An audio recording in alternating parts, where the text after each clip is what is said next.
Hello, hopefully this is working now.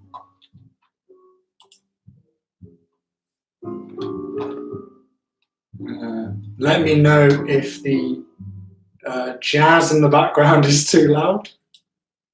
I'll reduce it a little bit. Just so I'm not in this room, just talking to myself, going crazy, is the logic.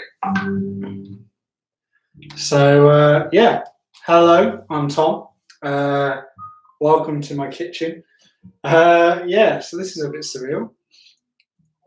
So let me just check that this is all working. And I'll turn off notifications.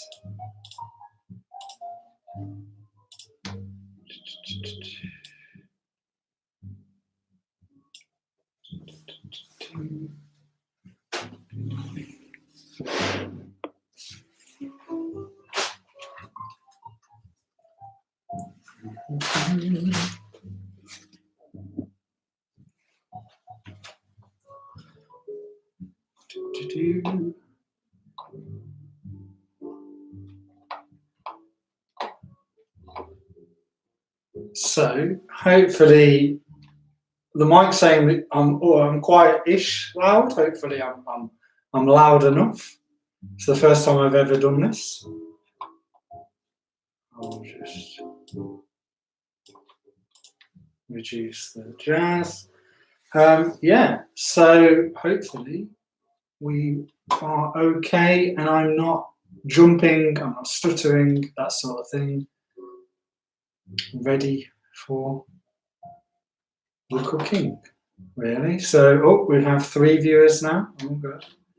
So, these are the recipes that I am doing today.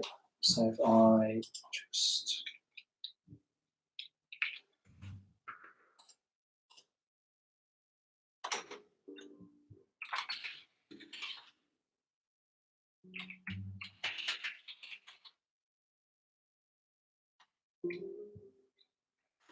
Okay. So,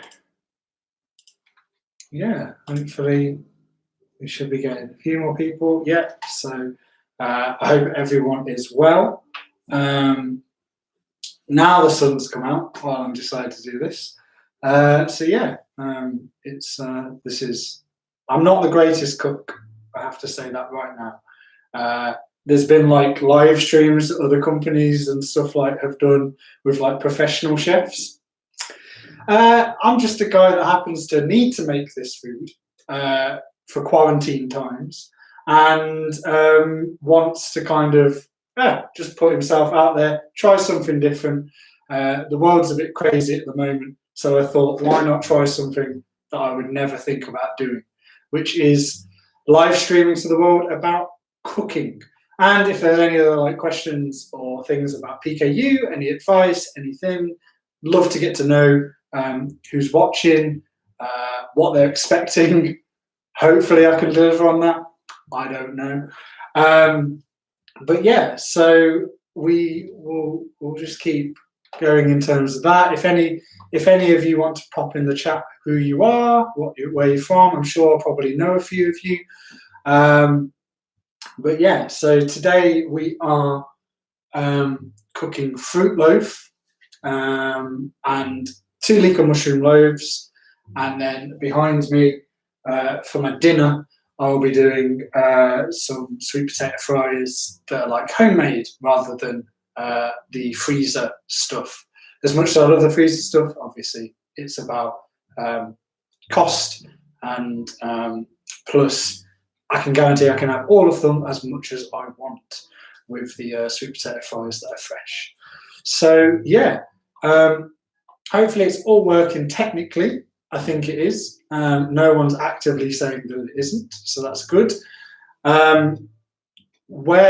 So I'm based in the West Midlands, so I'm sure there's a few people from all over the place that are watching.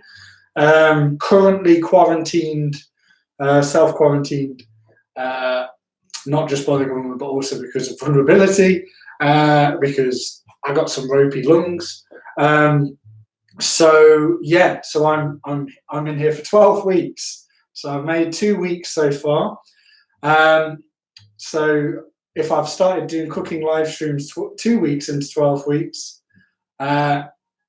who knows what I'll do at the end of these 12 weeks, because I guarantee I wasn't thinking of doing that. So, yeah, we've got 6 people watching. That's pretty cool. So, yeah, we will make a start in a minute. I've just got everything. So I've got fruit loaf stuff here. And then this side, I've got leek and mushroom loaf stuff. And then behind me, I've got sweet potato fries. Tried to do a lot of prep, so you're not watching me chop and do that boring stuff, because that's like the side of cooking that no one ever shows. And I'm no different. It's not the most funniest and enjoyable side to watch me chop up some leeks. So yeah. What we'll do is, we'll just give it a few minutes. If anybody, my mum's popped in the chat. There you go, supportive. So yeah, we will wait and see with other people. We've got 7 people now. So yeah, for the people that have just joined, I'm Tom. If I've met you in person or on Twitter, on social media, then hello, you know me. As you probably already know, I'm not a professional chef. My job is lecturing and filmmaking, so I can guarantee that this is an all right lit studio. I have lights and stuff over there, so I can guarantee I can do that. And I used to hate cooking, so I used to hate cooking when until probably about mid-20s. So there you go. Suzanne said you're officially fabulous. Thank you, Suzanne. I'm sure, I'm not going to be doing many cookery demonstrations, hopefully, too much. But yeah, like I was saying, a lot of the Birmingham Children's Hospital and stuff know that I was very actively not wanting to cook. I hated cooking. My mum did it all, and I wanted to kind of.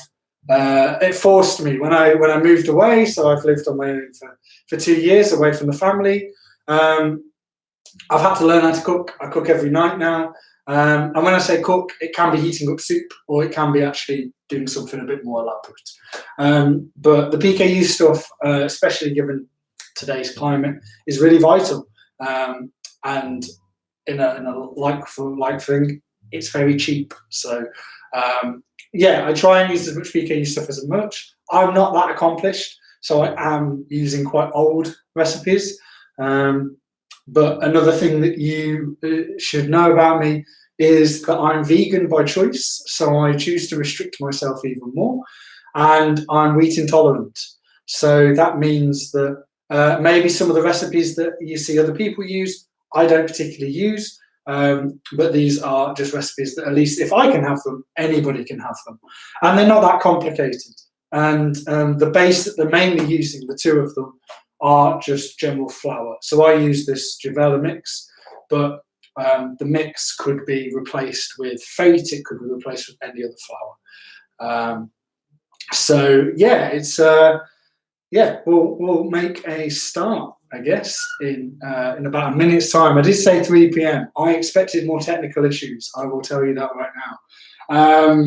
But hopefully, as I'm decently techie, there isn't any technical issues, apart from the fact that the sun keeps disappearing and changing, that sort of stuff.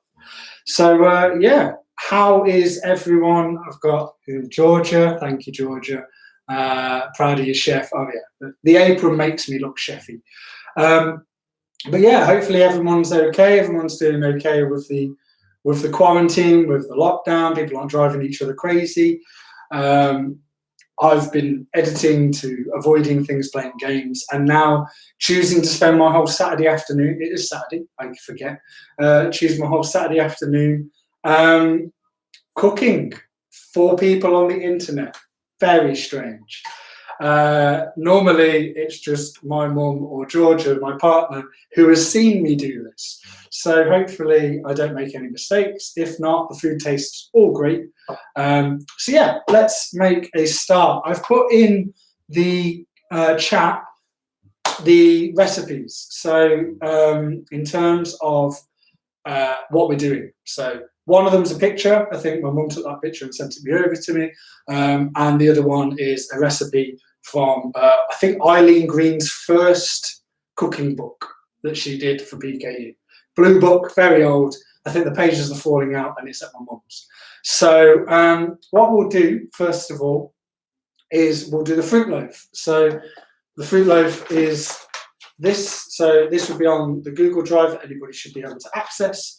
But the basic premise of fruit loaf compared to normal loaf is that it contains dried fruit and some extra fresh fruit here and there. So yeah, it's fruit tea bread, it says here, but I just call it fruit loaf. So what you would need is Juvela mix. Not as much mixed fruit as this, but some mixed fruit. Orange rind, but actually I started and then realised it will go off, so I'll do a bit more. This is not just a mug of tea, this is oil, sunflower oil, cooking oil, that sort of thing. Jam. Now on the recipe it says mixed spice, which I don't have. So I think Caroline Bridges, old Caroline, was basically telling me, try cooking, and if you don't have the stuff in, still go through with it. So this is me still going through with the fact that I don't have mixed spice. So it will have a slight difference. You can add it in. My mum would recommend you to do that, but sadly, I don't have that with me currently. It does say brown sugar. Unfortunately, again, I don't have brown sugar, but I have caster sugar. It won't kill me. I'm sure it'll be fine. So what we're going to do is we're going to take this packet. Now the basis is that you start with just a basic loaf and then add fruit into it. So what we'll do is we'll add it onto here. If you have any questions, pop them in the chat. Just put some cinnamon in. Have you got that? Well, this is unfortunate. See, I'm very much a spice person, so I don't have cinnamon. I have a lot of oregano, paprika, chili, but not cinnamon. So, but do put cinnamon in instead of mixed spice. Like I said, I'm self-quarantined. I get a weekly shop each week, and this was kind of a spur of the moment. Let's try and make a fruit loaf sort of thing. So yeah, by all means, cinnamon would do the job if I had it, Suzanne. So again, again, remember, I've washed my hands before doing this, so keep washing your hands. My station is over here in the bright halo light. So yeah, I'll move that. So we've got flour. So you want the whole packet.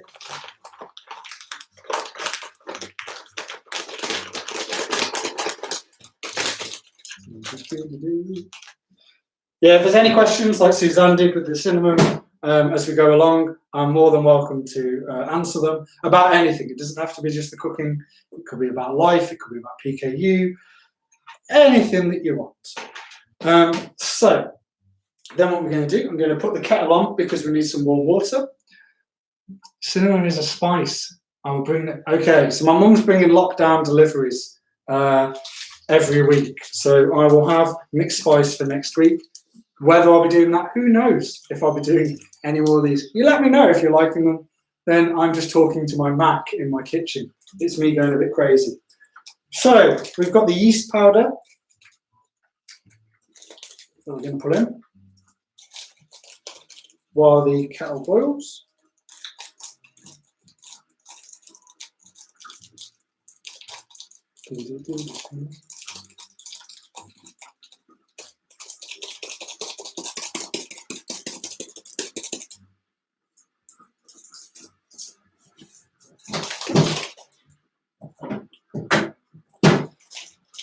So while the kettle boils, it does say on here to have butter or margarine.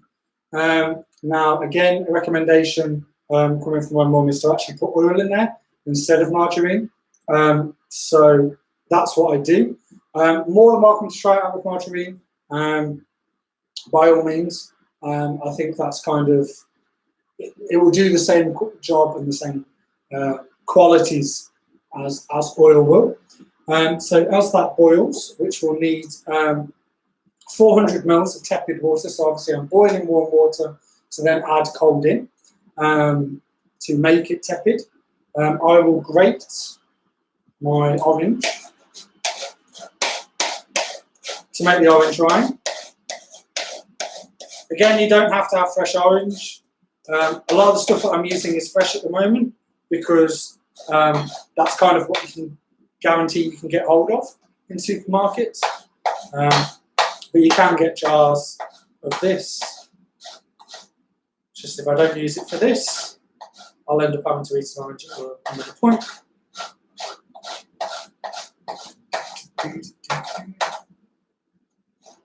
I hope everybody's having a good afternoon and staying indoors and staying safe.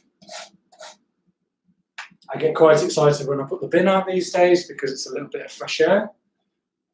It's a clever grater, yes. So it's a little grater. I think it came from IKEA. I do have a bigger version.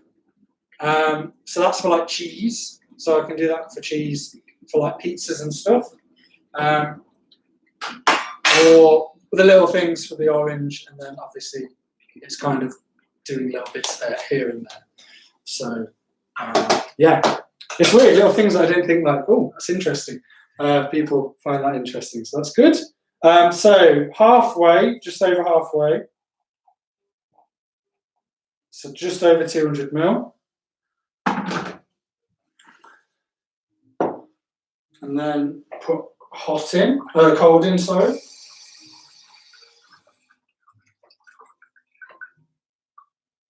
If you do try this, doing it, then do tweet me the results.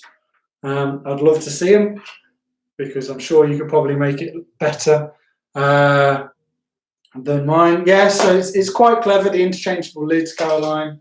I don't think I've got anything, and that also just comes with it to stop it on the top if you need.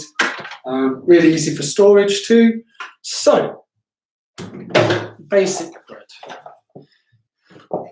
So you want to stir in this and try not to get it everywhere. You can mix, you can put in the oil too. So again, this was just cooking oil.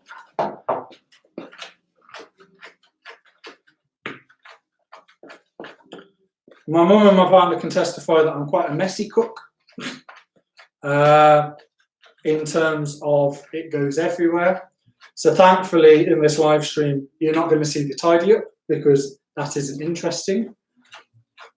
I actually prefer fruit loaf than normal bread in terms of like the normal loaves, even the homemade stuff, just because of the sultanas and the currants in it.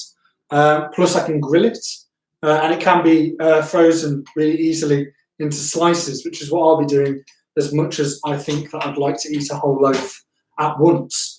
I don't think my body can take that, so I would be cutting it up and putting it into slices. So, right, so we got that.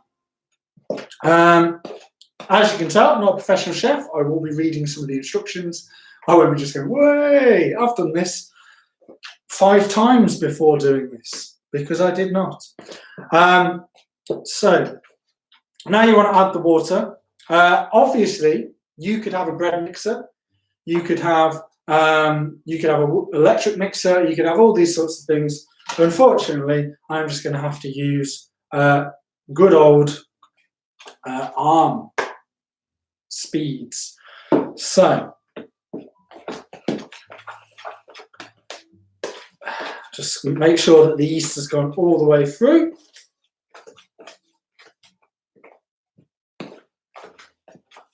Okay, so the yeast has gone all the way through. I was watching with my son, who else was with? He wants to know how you got on with cooking meals at uni. Also, when did you become vegan, before or after uni? obviously keep focused on cooking. Cool. So yeah, to answer the first question, I travelled in to uni every day. So I still stayed at home. So like I said, my development in terms of actually understanding that cooking was important was a little bit later than usual. I think it kind of, the move out from home prompted me to do that.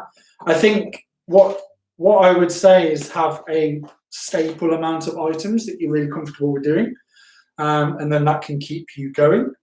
So I'll just answer the rest, and I'll just so I'll put the water in.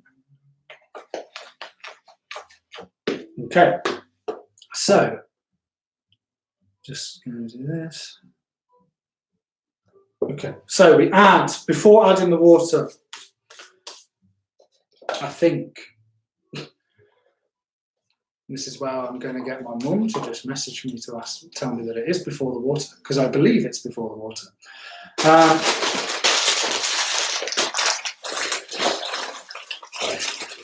Let me just get that. So to answer the other question while I wait, when did I become vegan? So I became vegan when I was about 11. So when I was about 11, I just was really interested and proactive. Really proactive in terms of add the water, mum says, great. So I was really interested in animal rights, really passionate about it. So when I was about 11 and 10, I decided to become vegan. My mum's vegan, but never forced me to become vegan. She wanted me to make my own decision. And yeah, it was that case of, so you're just adding the water now, and now comes the big stirring, where you got to make sure that you get all of the powder to connect with the water. So yeah, so when I was 10 or 11, I didn't realise actually how much I was restricting myself or changing myself. And as I grew up, I realised that I was, but there was still an ethos of, you know what, I care about this. It's more of a personal thing, less of a PKU enforced thing. My water is still warm tomorrow, don't worry. And yeah, so basically I decided to become that, and then slowly, as people are becoming more and more allergic to things, there's a lot. The range has been increasing more and more on the stores. Whereas when I was about 14, 15, there was not much. The free from sections were quite small, and instead it was that case of you've really got to actively search for it in health shops. Whereas now it's a lot more able, and eating out and stuff really easy to do, because they have a lot of options now that you can either adapt or you can go straight for what it is. Okay, so now it's quite gluey. It's got a little bit of a drop, so I need to whisk it a bit more. Obviously, if you had a mixer, win-win. Your arms would not be hurting right now. You don't build your muscles up, and it'd be done much quicker. Now, I always have a thing of beating a bit too much. So by the end, you'll realise that my loaf will go ridiculously huge, because I've beat a lot of air into it. Okay, so now that's a decent temperature, and actually what I've made here is just a loaf, a basis of a loaf. Okay, and now what we want to add is we want to add in the elements that will make it into a fruit loaf. Okay, so we're going to be adding dried fruit. Again, I don't have mixed peel. Don't have a lot of things, but I do like fruit loaf, so I will be having this. How old is your son, Billy? Richard? How many exchanges? Do that default exchange chat. So I don't have mixed peel, which is 25 grams, but I do have 40 grams of dried fruit that's meant to go in. So I'm going to do 65 grams of dried fruit because they do the same premise. So we get my little scales. I'm quite a neat freak, so I don't like having things on my hands. Okay, so we're going to do mixed peel. What I don't have, mixed fruits. Okay, so scales underneath here. So you want to add in, I'm adding in 65. I've added in 85 there. So it's going to be extra fruity. There you go. So again, they're just sprinkled on the top. You want to use now, you want to put in the wine. The wine, the spice, and the mixed peel if you had it.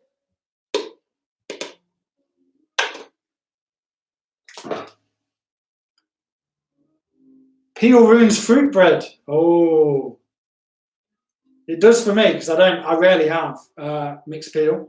So I don't think I've actually experienced a fruit loaf with mixed peel. Maybe I have at my parents', but certainly I haven't at mine. So we've got the orange wine now, so that's adding in a little bit of colour. And then what you want to do is you want to get your jam. So I've just got strawberry jam. You can have any flavoured jam. I think I had blackcurrant the other time. And yeah, I've even done it with apple jam before. So yeah, it really isn't. It says orange marmalade. Obviously that's to go with the orange peel. There is mixed peel in the mixed fruit. There is, but not too much. So 1 tablespoon, so that's a teaspoon to a tablespoon. So I've got these little cups things that give you all the measurements. Really useful. So what I'll do is I'll find a tablespoon.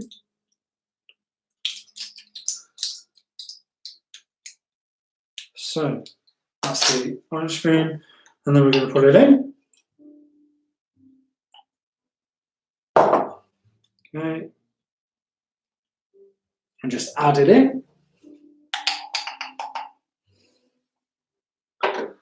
As I said, I'm not a professional chef. I don't remember everything. Right, and now what we want to do is we just want to mix all this in. Okay, so you take it off the scales. Always take it off the scales, that'd be good. Move the scales over here. Right, and now just mix it all the way in. The jam's the hard thing to mix in because obviously it's come out as one big bulk. And sugar, yes, don't forget sugar. I forgot that before, and it doesn't taste good. So let's add the sugar. So we are looking at, yes, because I don't have brown sugar, we're going to add sugar. So bring the scales back.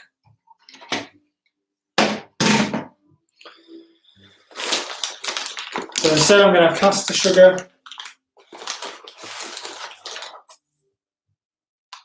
It will go everywhere.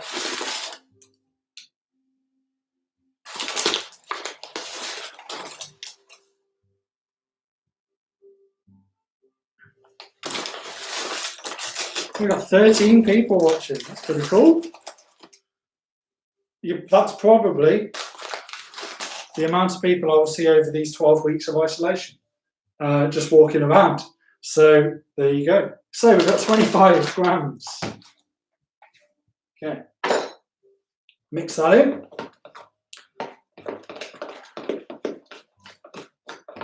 Again, take it off the scales just so you're not pushing down on the scales.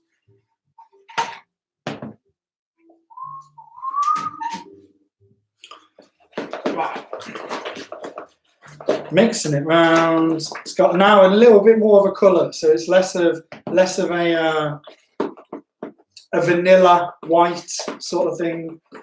So we're going to do that. Whiz it round. Okay. Now this recipe is actually for 2 loaves. It says here. Now I've ever only used it for 1 because I want a big chunky fruit loaf. but you can split it to have quite small ones if you want. The only downside if you do it the way that I'm doing it is you're going to struggle to ever get that in a it's only ever going to struggle to get that into a toaster. So that's why I always do mine on the grill, because they come out quite big. So, right, now I've got this, which is a nice little bendy baking tray. And what you're going to do is you want to grease this up first. So I'm just going to go get margarine.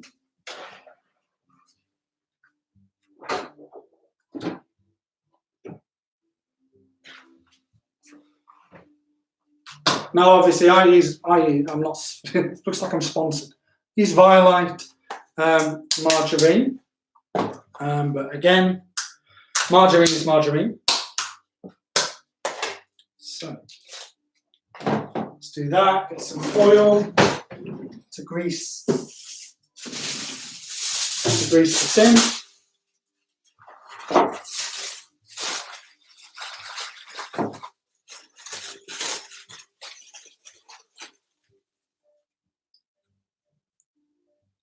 Okay, I have a following. That's a bit worrying. Oh no. Let's hope I don't disappoint them. The good thing with this is I could say it tastes amazing and you wouldn't know. So I've just got to get a really good poker face on. So, and Hannah's with Caroline. Hello, Hannah. And Charlotte's with Sharon. Hello, Charlotte. Now they're getting all their meals cooked for them. Win-win.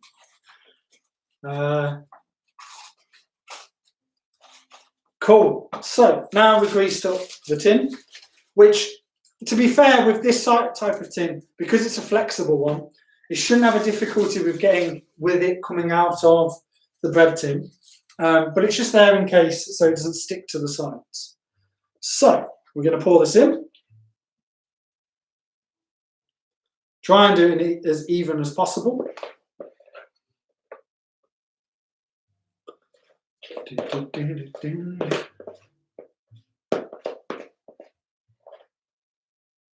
And then we're going to have, after this, we're going to have a bit of a little bit of a downtime before the next meal thing, because we're going to wait for this to prove. So if you've got any questions, anybody want to tell us about their life, then you can. I'll have a bit more time to focus. I feel like elements that I'm doing like shopping channel TV, where you've just got to keep talking. So, now I'm just going to water this down in terms of to get it flat.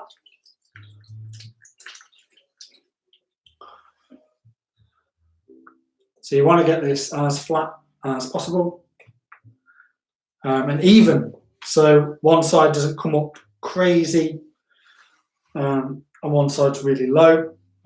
It will obviously naturally rise in the middle anyway, but then at least it's and it starts to stick. So when it starts to stick, you want to put more water on the spoon, because then that kind of helps it go down. Cool. So now that's looking all good. Just wipe my hands. Now what we want to do is we want to leave this to prove for about, I think, 20 minutes. Warm place for 30 minutes. So I want to prove this for 30 minutes. So again, I don't have a warm place. I don't have that drawer that they have on Bake Off. I wish. But instead, I have a lot of carrier bags without holes. So it's not a classy way. But just get a tray. So we get a tray. And then we will put this in. Can you show the loaf towards the camera? I want to inspect it. There you go. Hopefully, there you go. Imagine if this falls now, it'd be very sad. So yeah, you can see the little bits, you can see the orange wine and that sort of stuff in it. You can see the sultanas. So yeah, there's just an element of a little bit of colour. to it. It really doesn't have much. I normally do a lot more fruit loaves than I do normal loaves. And it's not that hard to do, hopefully, as demonstrated by me. So yeah, we're going to leave that to prove. We'll leave that to prove here. I'm going to put on a timer so I won't forget where it is in the process. Have a drink.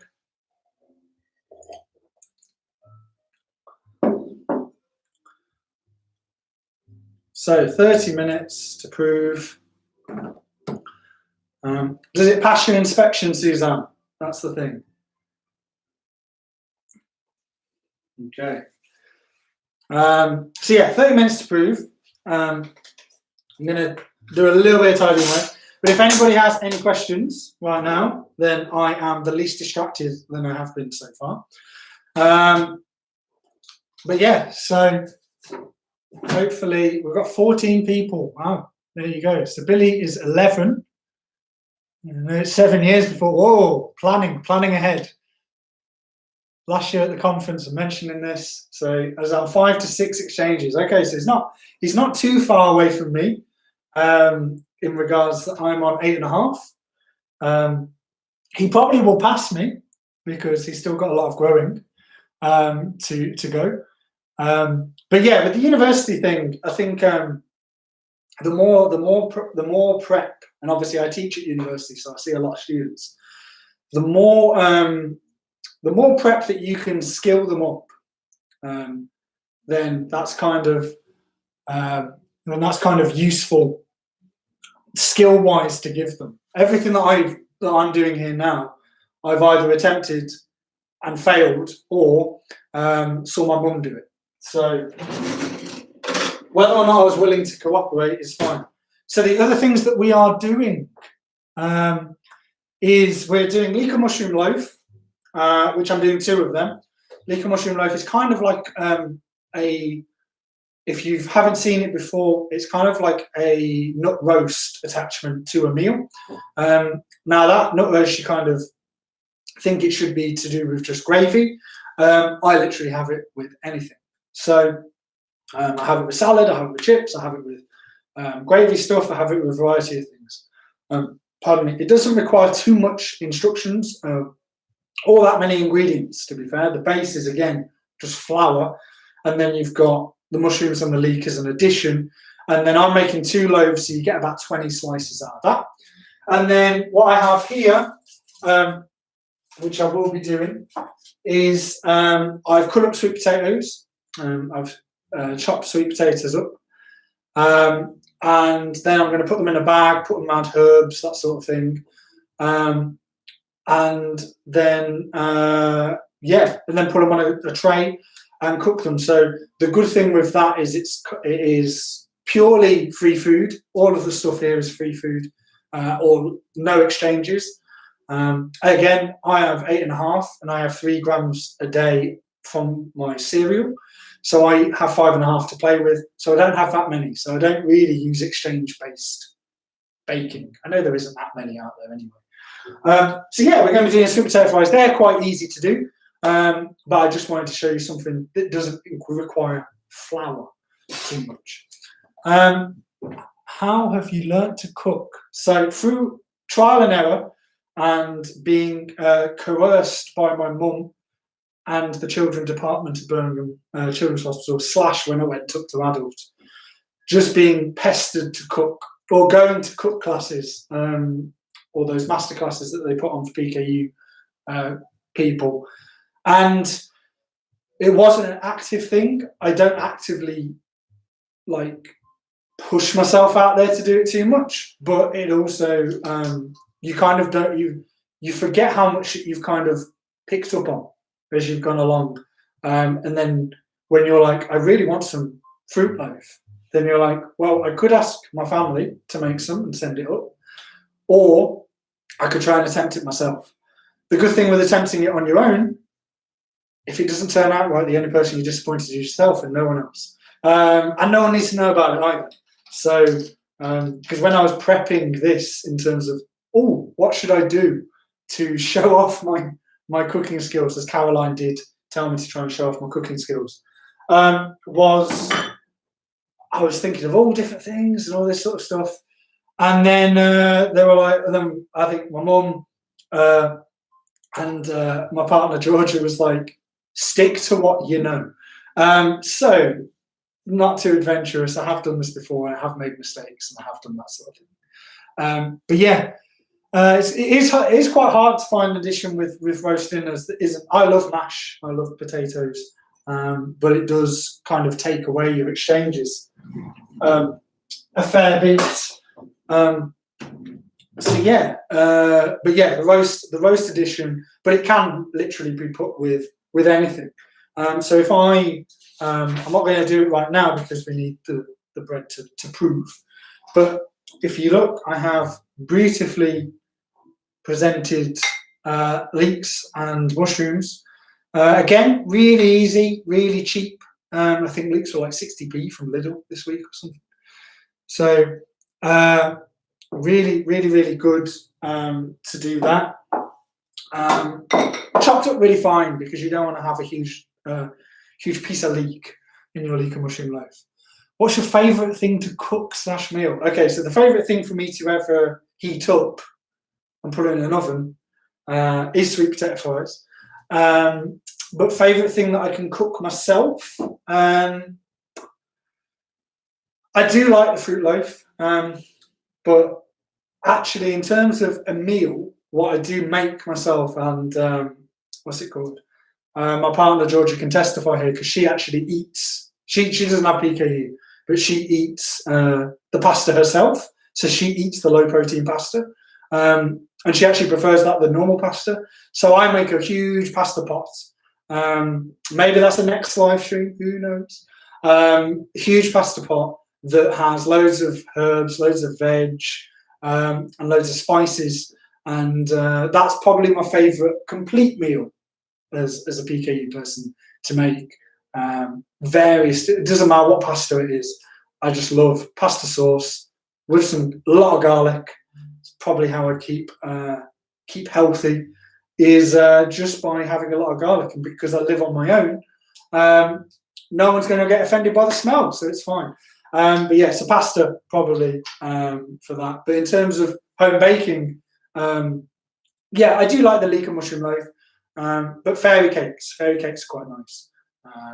And I do like putting icing and stuff on like that.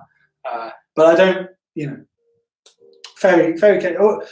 What I do need to learn how to make is hot cross buns. That's what I want to learn to make because they're very nice, but I haven't made them myself yet. As I said, I'm a practicing chef. I've got an apron. That apron only came at Christmas, so I'm still a practicing chef. Right, so that's doing its thing. You want to put your oven on? Probably not right now because we've got 20 minutes to go. But if your oven's a bit slow, then it can take a little bit of time to heat up. So give yourself that time to prep and for your oven to heat up to its full capacity. My oven's quite good, so it doesn't take too long. So we've got about 20 minutes left on the proof. So I will be probably turning it on in about 5 to 10 minutes time. The same as sweet potato fries and pasta. Yes, sweet potato fries are too much of my staple diet, to be fair. But they're really useful for having when you're eating out. So that's probably where it comes from. I actually prefer sweet potato fries than chips. Maybe controversial. I don't know. But I do really enjoy sweet potato fries. I feel like if there was something that I could come into, then I probably would turn into a sweet potato fry or a pasta twirl, maybe. So, Anita, hello, Anita. I do not know how to chat to you on this. Great job. That's how you chat to me. It's fine, Anita. I hope you're well. I hope actually this quarantine has made you slow down a little bit, maybe not being able to go out as much. And you and John have been able to spend a bit of time together. Who knows? Maybe. Who knows? So yeah, my throat is dry from talking. Is there anything that you would want, like any recommendations from baking from the audience that they would recommend me try or attempt off camera and then come on camera when it's actually okay?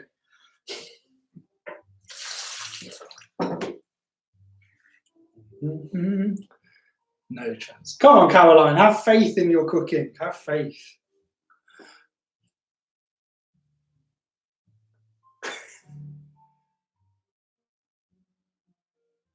Is that red wine? No, so it's not red wine. Where is it? It's fake Vimto.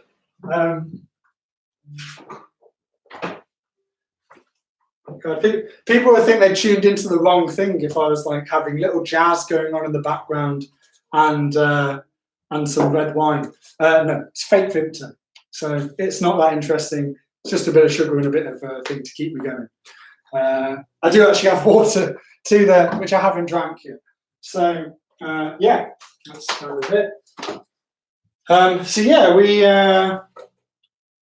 to do the leek and mushroom loaves are actually quite easy because you literally just have to have baking powder, juvela mix, some salt, not that much salt, you'll have a heart attack. Not slow down at all, actually. Anita. Something will stop you and slow you down at some point.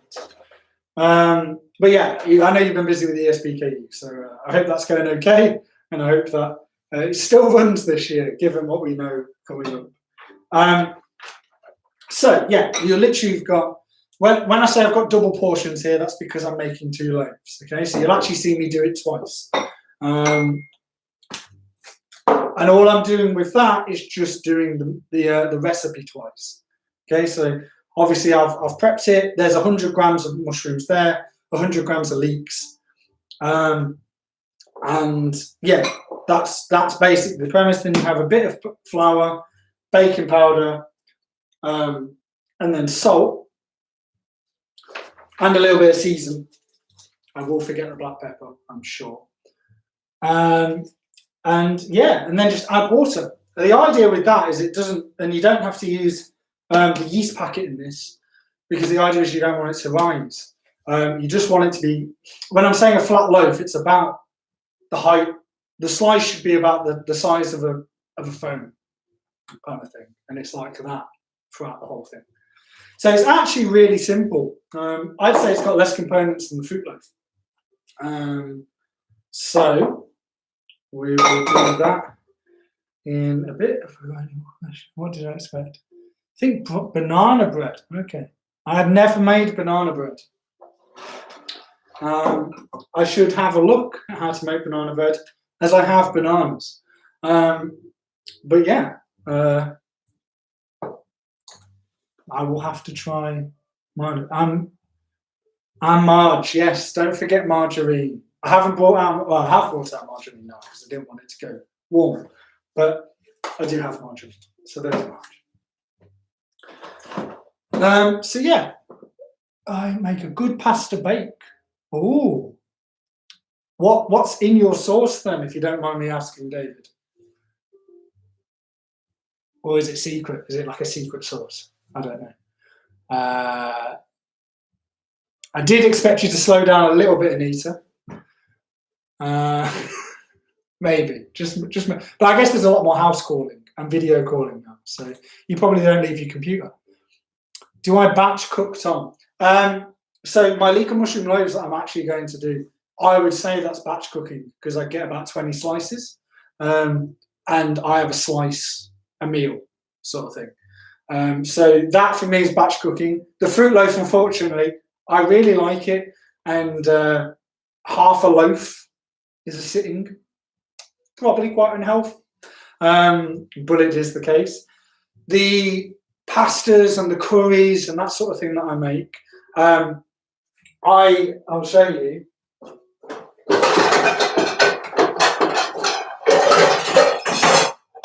I make a huge pan, so that's like one of the biggest pans I have, and that is full of either pasta or curry, and then that keeps me going for a good 2-3 days worth if I ever want to have it for every meal, I can do, but it keeps me going.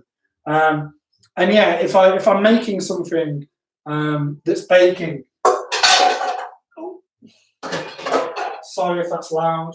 If I'm making anything that's baking, I'm not really making it for now as much. Some of the fruit loaf I'll have for now, but it's more so to do with just filling up my freezer. So beneath here, people are getting a view into my kitchen. I have a fridge freezer that's here that you'll probably be able to see. Well, that's my PKU cupboard that's there anyway, full of stuff. So you probably can't see it from there. But there's a fridge freezer, there's a tall fridge freezer over there. So I have that for like traditional freezer stuff, like Georgia's got her own drawer, so she has the stuff there. I've got like veg drawers in freezer and stuff. And then you've got the fridge that obviously just has the fresh. And then underneath here, as I probably mentioned in my NSPKU conference talk, is I have a extra freezer. So this freezer is purely for either potato items, which there's a fair bit of, or what's it called? Or PKU stuff. So I just fill this freezer, which is like a table size of freezer, like under the surface freezer.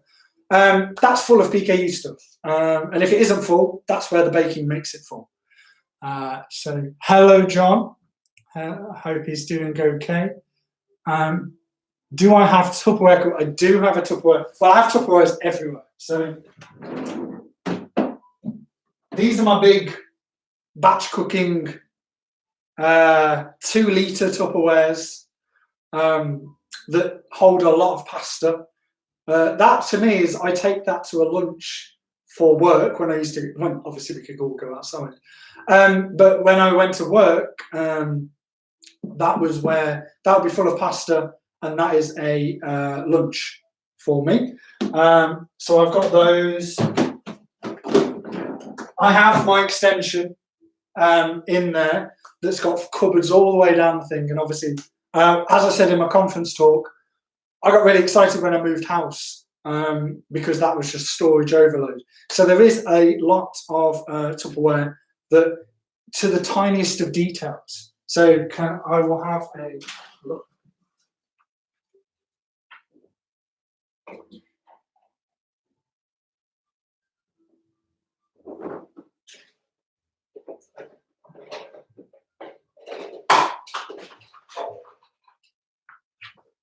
So, Caroline, I have Tupperwares for every occasion going.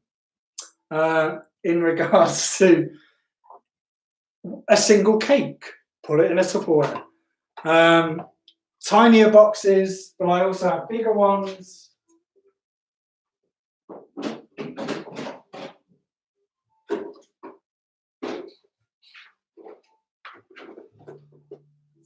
So yeah, I have a lot of Tupperwares. So yeah, any size. I feel like I'm doing a Tupperware promotion now. Any size you can fit anything in these. So I do have a lot of Tupperwares. That helps me keep things fresh. I'll put them back later. But yeah, so that's kind of my Tupperwares.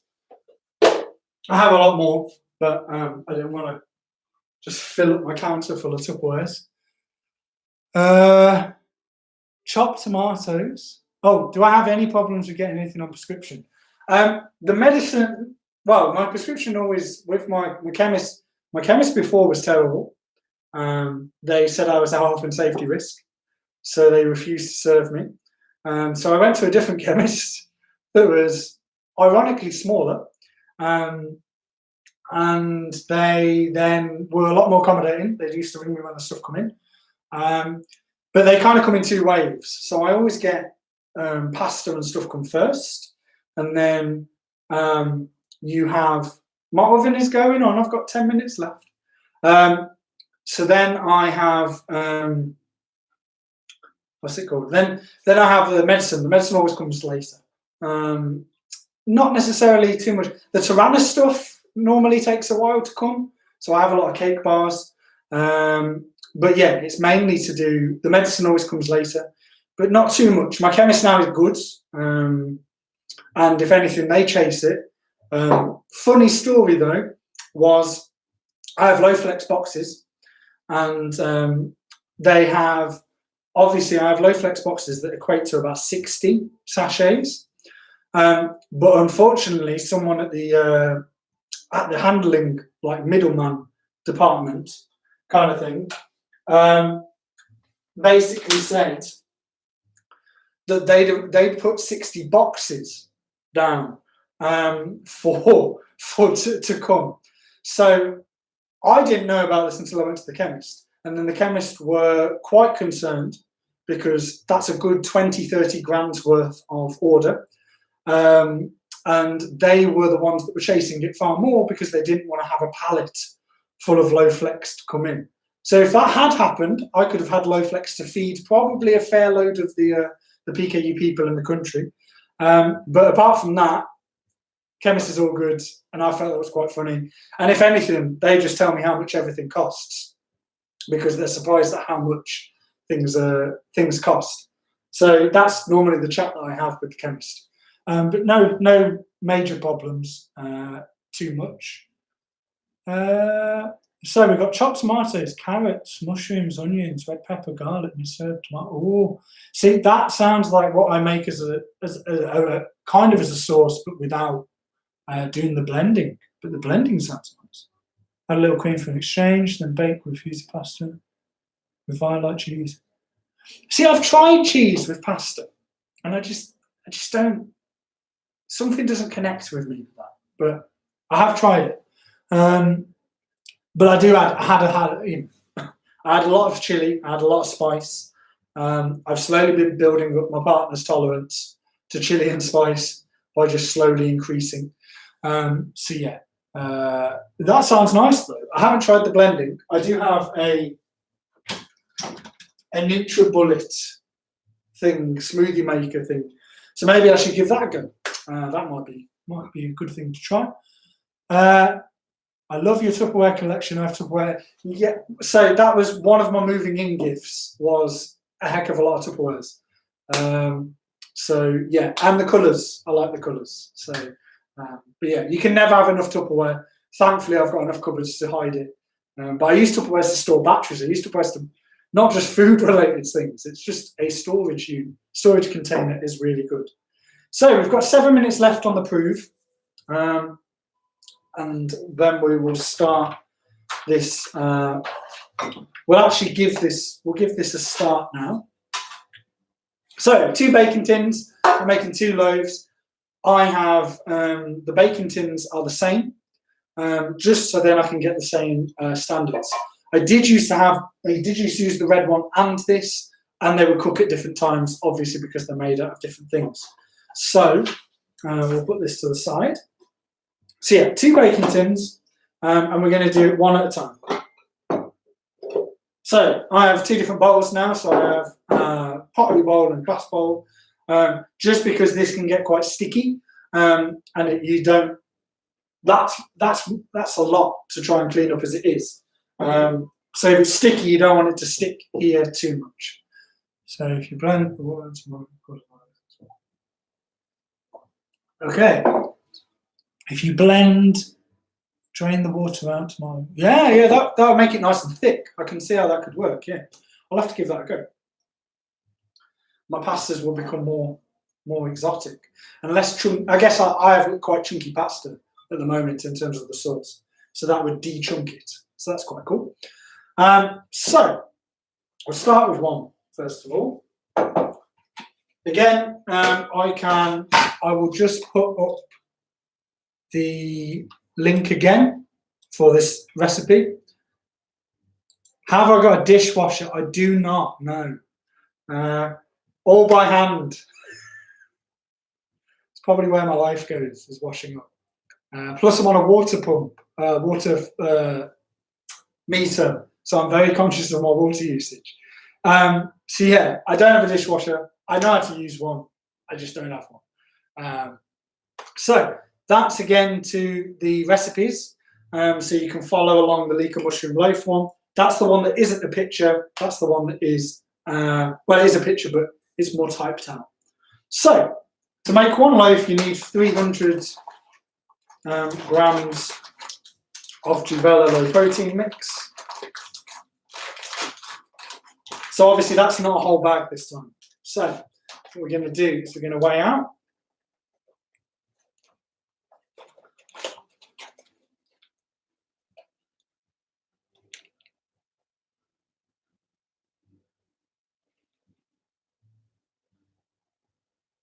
Little shakes. Oh, too much. Right. Let's get rid of some. It's very ambitious that this will actually work in terms of going back into the packet.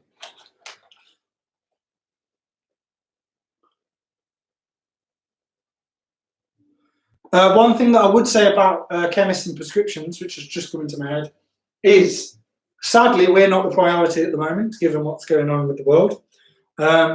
So just keep ringing up and making sure that they've actually put, the chemist especially, and the doctors, but more so for me with the chemist, that they've actually ordered your stuff, because they're having to deal with a lot of people at the moment. So sadly, putting in our order isn't necessarily going to be the first thing in their mind. So I've had that. I've had to keep hassling by ringing and stuff like that. Just to reiterate, I would still keep liking my medicine. So that's just a little tip from the experience that I've had with my chemist. So 300 grams, and you want to place, now you want to take a teaspoon of salt. So if I find teaspoon on here, so a teaspoon, where I put my salt, salt's over here. Okay, so we got salt. So a teaspoon of salt.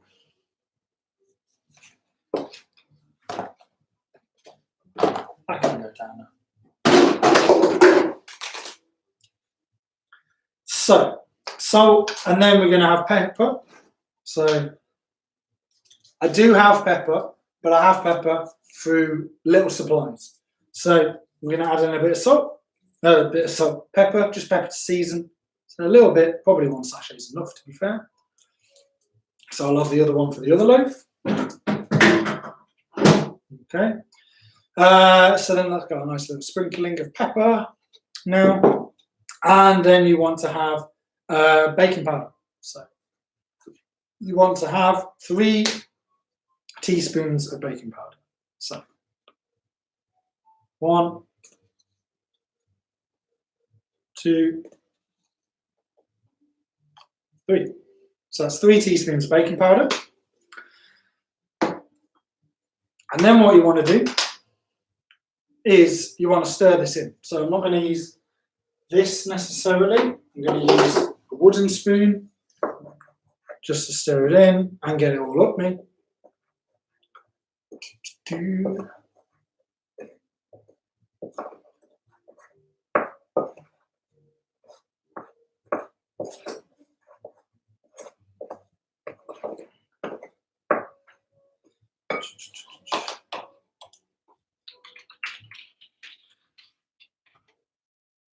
Stir in, and then this is where the messy part comes in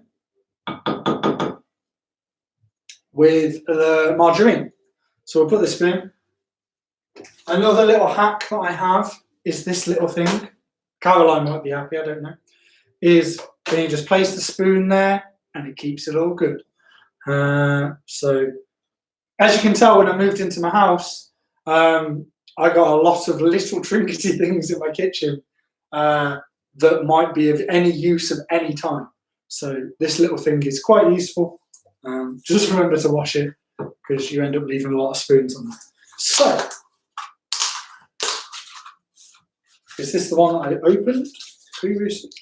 Yes. So, margarine wise, Anita likes my spoons. There you go. It's a good hands-free, keeps it nice and clean device. So rub the margarine. So you want 150 grams of margarine. So if I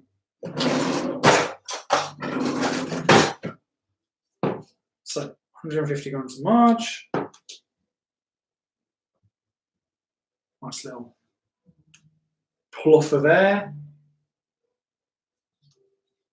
It's not even a word, but you know what I mean. Okay.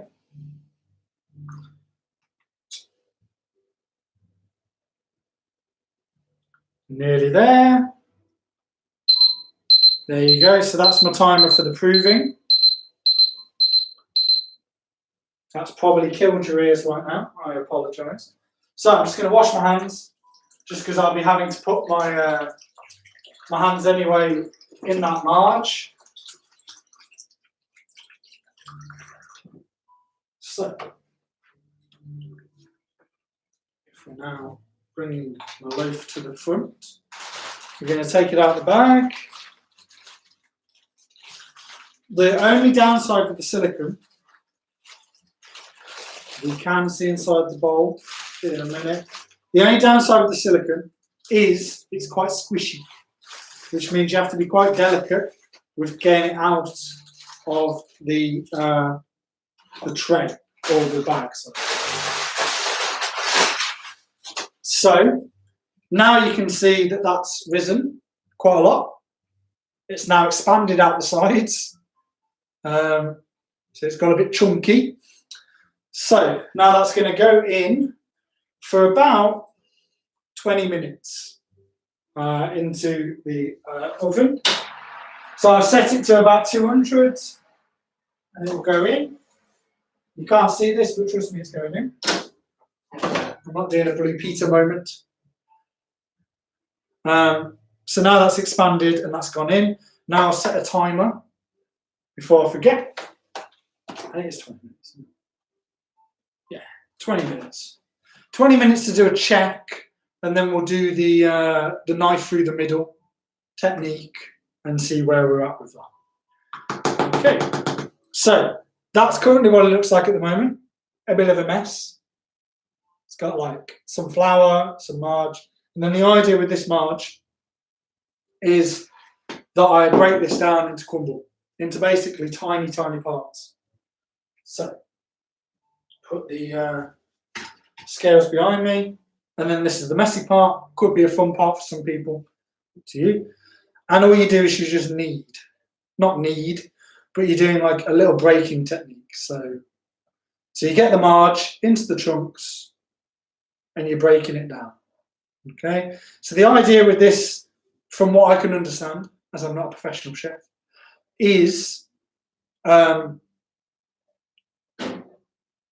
basically to make it into like breadcrumbs and to distribute the marge throughout the flour. So it isn't just in one section, it's in all different sections.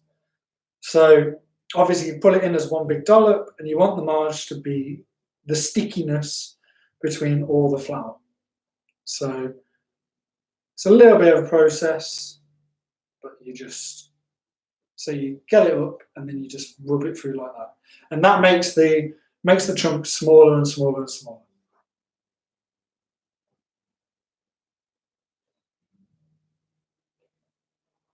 Mm-hmm.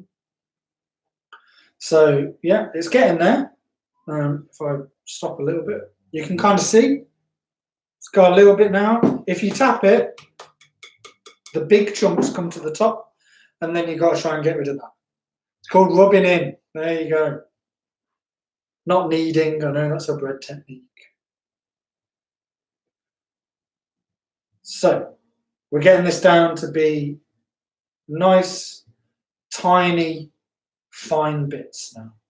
So if you see the consistency now while it's dropping, hopefully the internet's good enough to pick that up, that they're actually quite small bits. Now, the smaller the bit, the more the consistency is across the whole loaf. Realise that I'm doing 2 loaves, by definition. So you have this. So it's getting there now.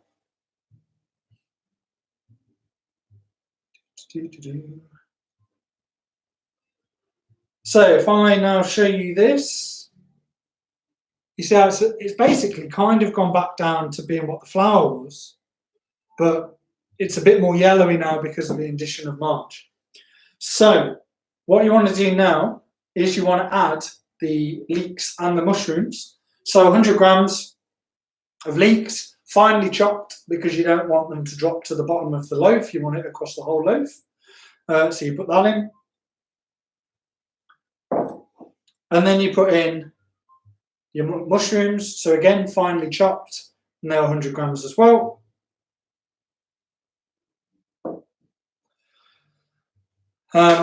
So then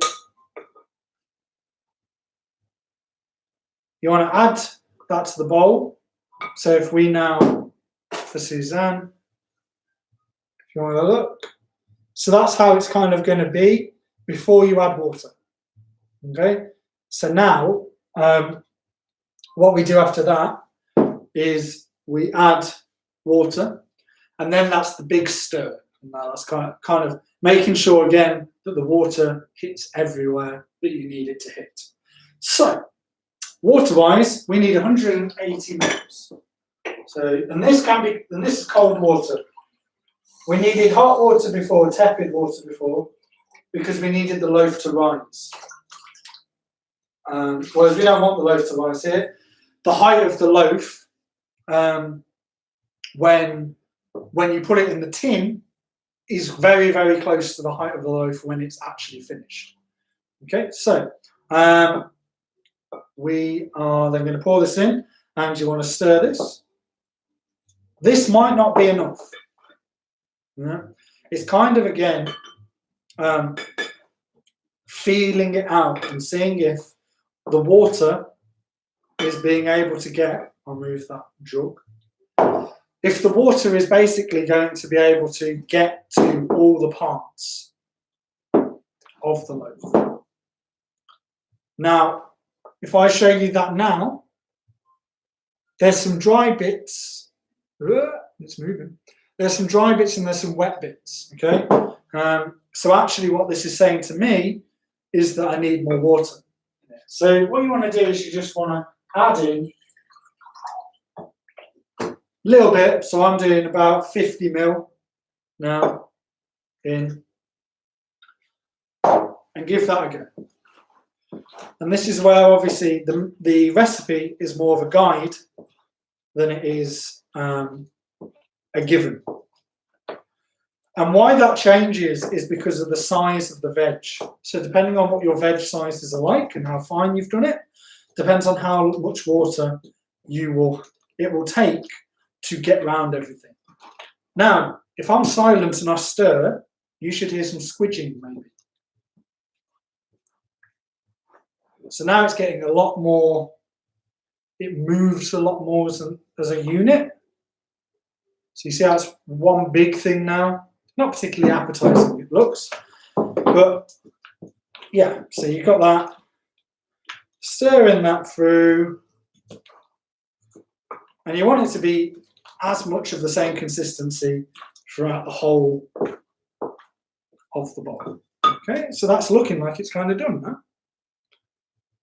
Okay, so that's almost like your mixture. Now that's your mixture done.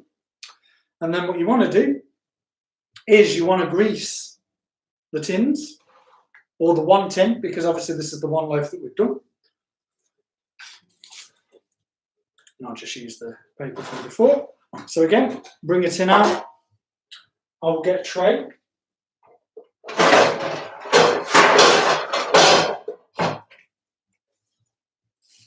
So the good thing is these two tins can fit on the one tray. So that's pretty cool. So that means that they're both going to be cooked at the same time. So we do that. And then, grease up the baking tin, sorry.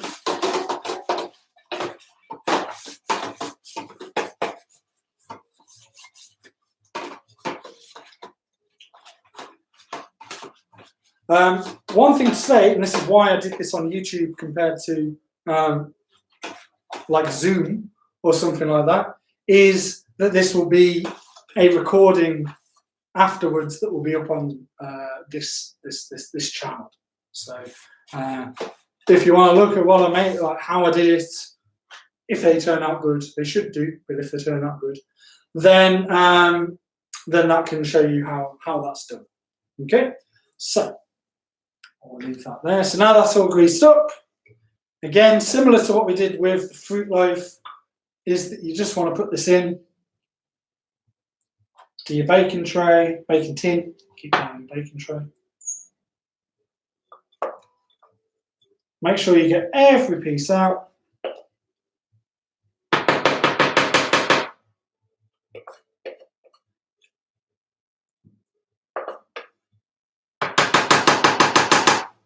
Okay, so that's that one done.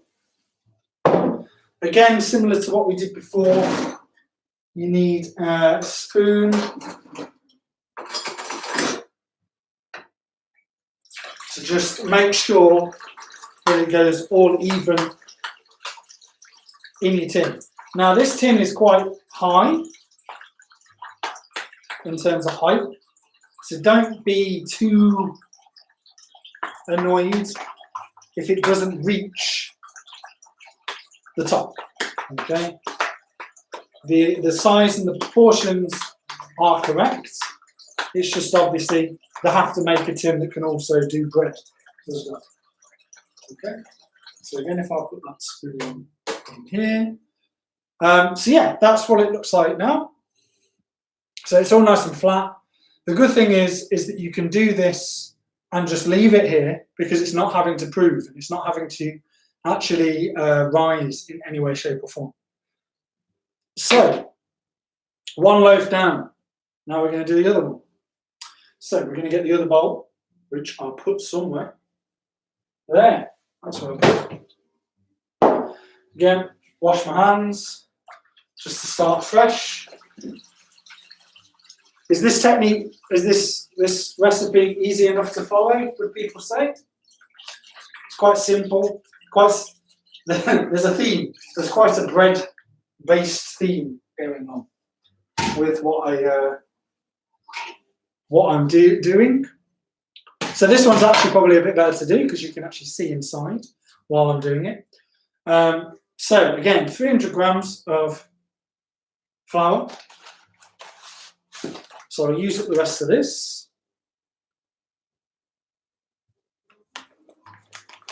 Good. And then we'll just start a new packet.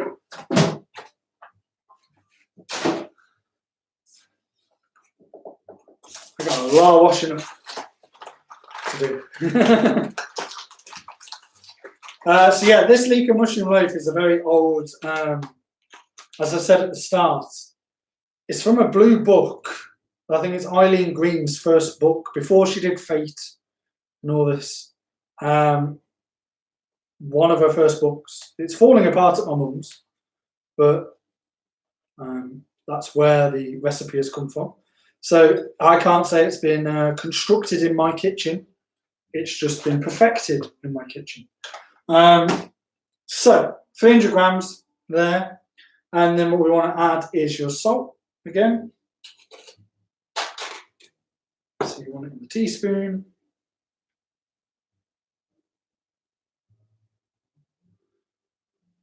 One teaspoon. Written about 20, yeah, it's probably the same age as me, yeah. So 3 teaspoons of baking powder.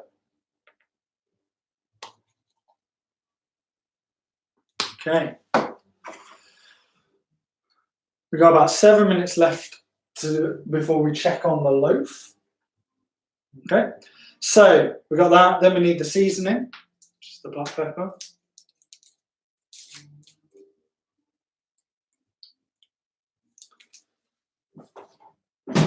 Okay. Then another new wooden spoon. put it here. Stir well, so we can stir this around.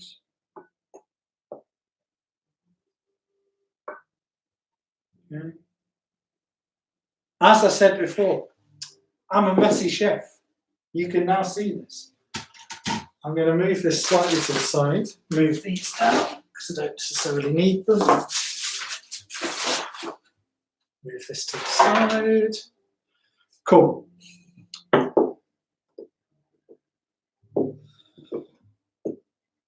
So stirring it around just so the baking powder again can reach every part of this flour. It's almost like it's yeast, almost like the yeast of the fruit loaf, but this is this. Okay, don't need the salt anymore. We can move that to the side. Okay, now margarine time.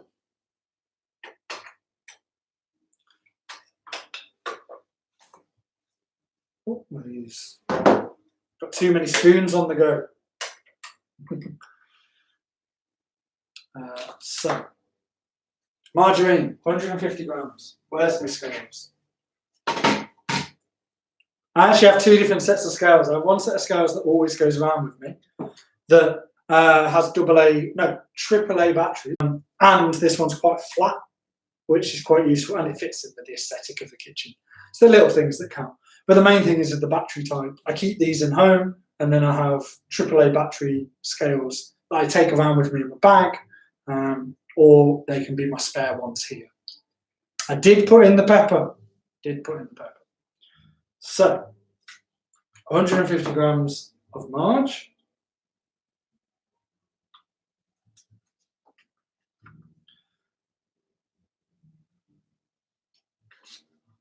I bet Anita didn't think she'd ever see me cooking in front of people.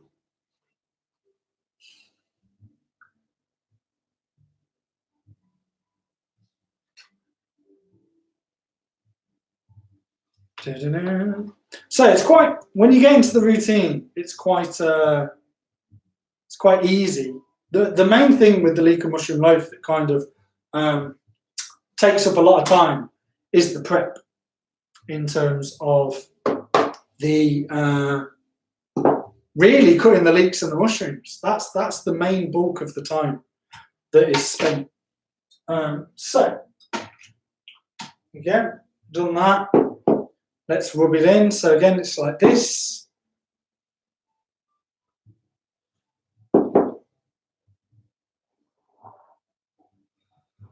That kitchen set is still in storage. Yeah, the fake food kitchen set. Yeah. So this is a slightly smaller bowl. So this is a little bit harder to distribute the marge around. Hence why I'm getting a lot more on the counter. But again, same process. You're just making sure the margarine gets to the different parts. And I'm also going to try and make sure that I do this margarine before that phone goes off, telling me to check my loaf.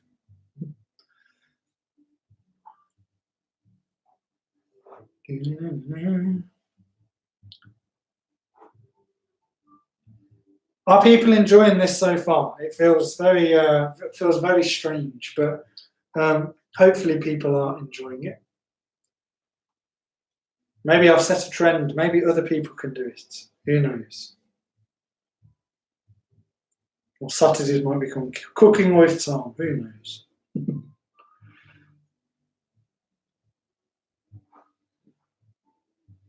So again, this is getting more to like a breadcrumb kind of point. Should become the singing chef. Oh, I can't sing. Can't sing to save my life. I like to think I can sing. Can't sing. That's why I've got instrumental jazz going on in the background, so I don't get distracted by any lyrics.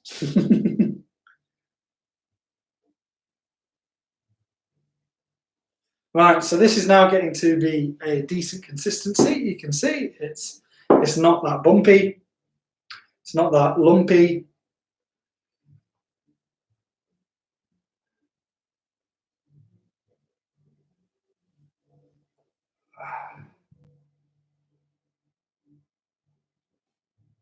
Okay, so now that's looking pretty good, pretty good base now. So I'll wash my hands, just because otherwise I'll struggle to get grip.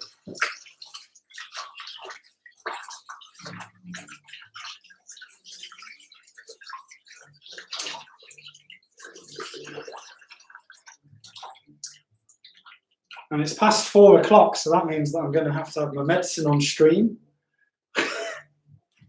which will be interesting for people to witness. Right, leek and mushroom. So we've got the leeks.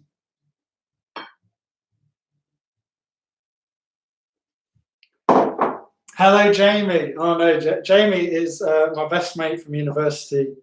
He doesn't have PKU. And yeah, he's now watching me cook. He cooks enough and puts it on Instagram. So now I'm having. Should fix that leak. Right. So again, this is a smaller bowl, so this is quite hard to do in terms of to get everything around. So try and buy a bigger mixing bowl is what I would say. Water-wise, again, we're going to stick with the 180. So that's about 200. We're going to stick with the 180 as a base and then work our way up. Okay.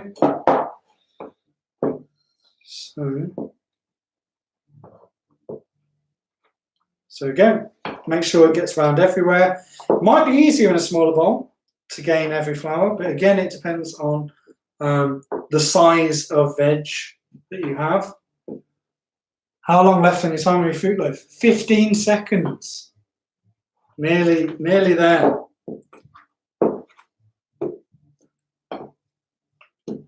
So I'm going to stop it before it hurts people's ears, but that is 2 seconds to go.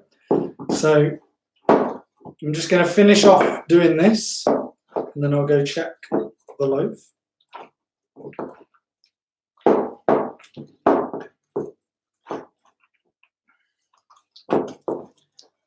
So again, making it sticky. This one's actually connecting a lot better than the other one was, with less water.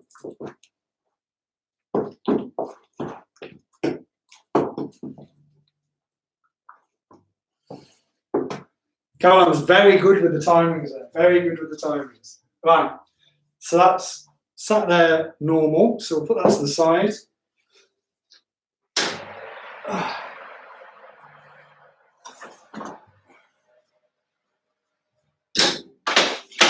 So I'm just gonna, so this is the loaf.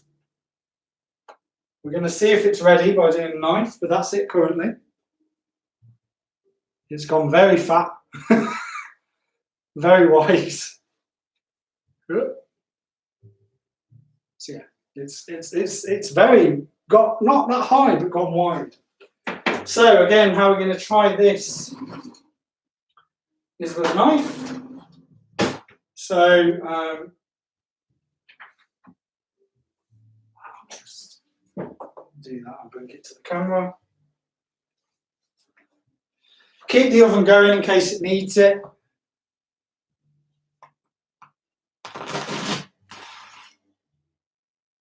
It's got a little bit left on the knife. So we're going to give it about 5 more minutes and then double check it then.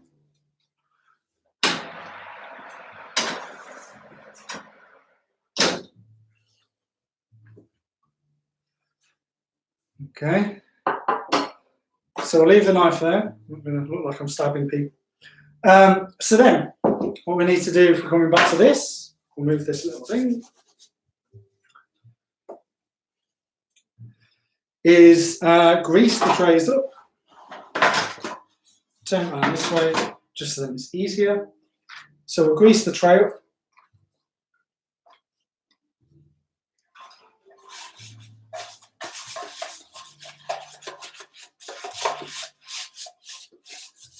People thinking the fruit loaf looks nice.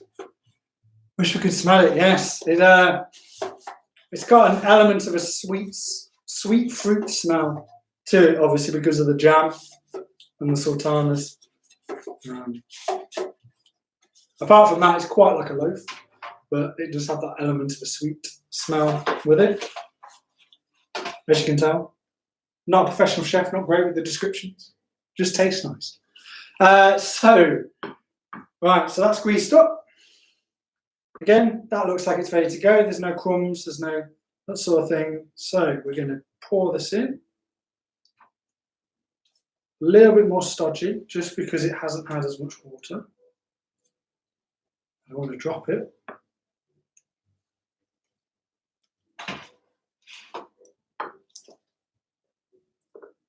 Oh, that is an awkward way of doing it, that is.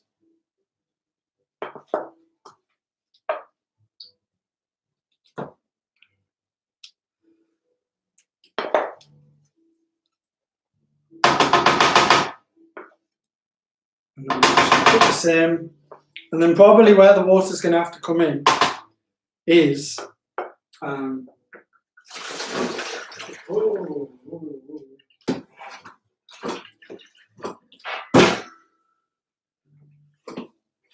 water's probably going to have to come in basically flattening this down. So if we get the last spoon,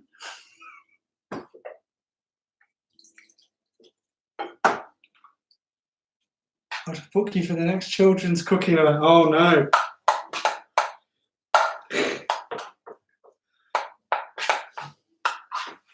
You sign me up for anything, Anissa. So again, flattening it down once it starts to stick. Put the water in.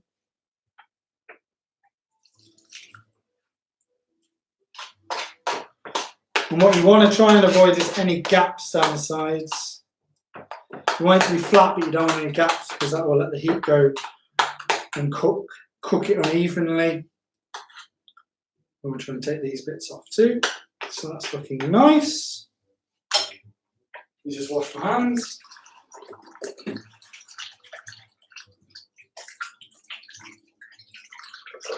Right. Okay. So they're the two loaves now. So you can kind of see, yeah, the two loaves. So they're ready to go in, but we'll wait for the loaf to be done. So the loaf should be in a few minutes' time. So we'll put them over there. Right, final thing in Tom's cooking is your sweet potato fries. Okay, so here are the sweet potato fries as prepared earlier. There's a few little chunks on there. Oh, there you go. They look a bit like carrots. So yeah, so they are sweet potato fries. Trust me, they are sweet potato fries. So you got sweet potato fries. I've got my tray here, which I'll put on here. We've got about a minute left on that loaf. So we'll give it a bit longer. Is there any questions or comments? Cannot believe you're doing this. Well done. Thanks, my mum. You've taught him well tomorrow. Oh, that's all good. So, right, sweet potato fries. What we're going to do with these are my weapons of choice. As I said, I might not have mixed spice, I might not have ginger or cinnamon, but I do have paprika, I have crushed chilies, I have basil, and then I've got fry light to basically create the herbs. Don't forget my medicine. I won't, Anita. I'm just going to get these in and then I'll have my medicine. So, fry light, that's what we're going to have spraying across. So once I start that, I'm just going to get the loaf and double check the loaf again. So we'll move that to the side.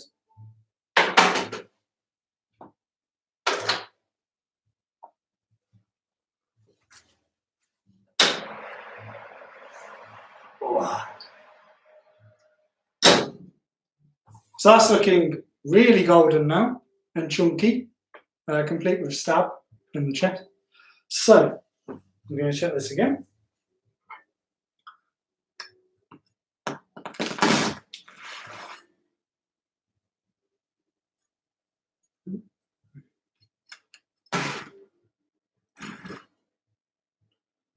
And that's looking done. Okay. So the moment of truth, when I've just dropped Marge on the floor, but it hasn't spilled, so it's fine. The moment of truth is when I get a cooling tray.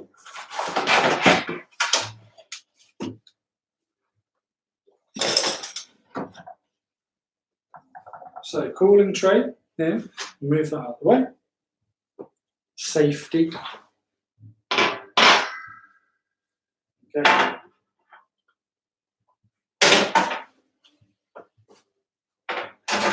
Okay, so we have the loaf. And then, as we should have greased it all right, it should come out. So if I now do as if I'm doing a selling product demonstration.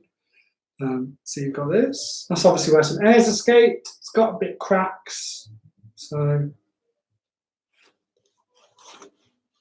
it's obviously got a few things at the top. So that's the fruit loaf. Now you gotta wait for this to cool before you chop anything. But as you can tell, you've got little bits of sultanas, just peppered through, even in the base, even in the sides, that sort of thing. It's got quite a lot of cracks, which means it was quite high temperature, I believe. So we're going to move that to the side. So I'll move this to the side. I've kept my oven on because we'll need that for the loaves and the sweet potatoes. So if we just move this. I'm going to have the unglamorous nature of bring it in line. There you go, so you can see my wares. Right, so sweet potato fries. You want to spray the tray first. Okay, just to kind of set the tray from a little bit away. Okay, and then what I have here is plastic bag.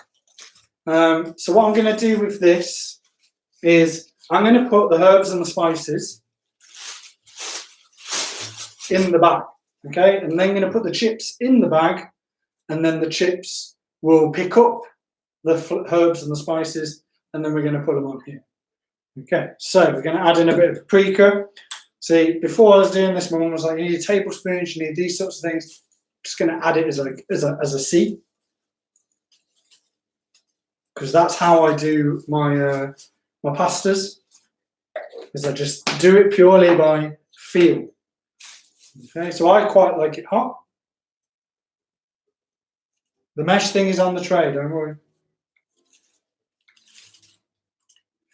So the mesh thing that I have, I don't know if everybody else has it, but this mesh thing here stops it sticking to the tray. It's really vital with sweet potato because it has a lot of, I think, sugar in it, so that it escapes, and that makes it stick, and that's where your black things kind of come on the tray, and then they're really hard to get off.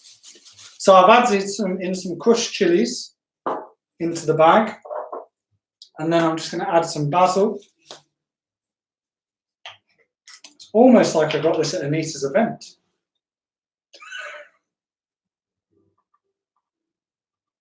Still supplying me, Anita, even now. So I'm just going to add in a bit. That's quite a lot, but it's all good. Okay, so now that's in my bag. So you can see at the bottom, that's paprika, crushed chilies, and some basil. And then there's quite a lot of chips here. So the chips, I kind of want to do half and half in a sense, because you want to have enough space. So put them in the bag.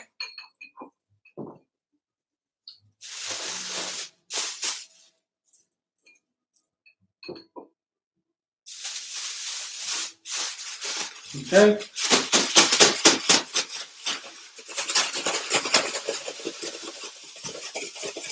And then just shake it round.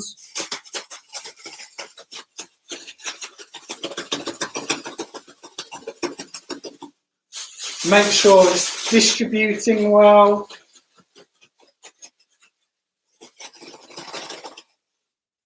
Okay. The bigger the bag, the better, but obviously I've just got what I've got. So then we'll pull them out on the tray.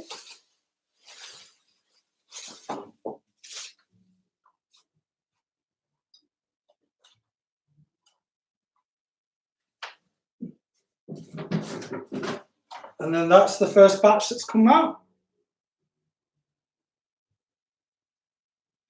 So the mesh things that I got were from, I think, like Poundland or like a pound shop. You get a few of them. You can get them from Tesco too, but mainly I got like a pack of 2 for like £1 or £2 or something like that. So they're the things. As you can see now, they're distributed quite well across the chips. It's quite an even spread. There isn't much that isn't there.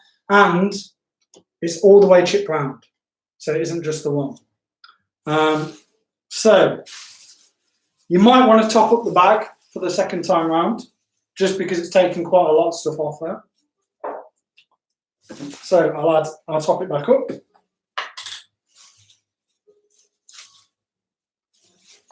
Putting it in my bag.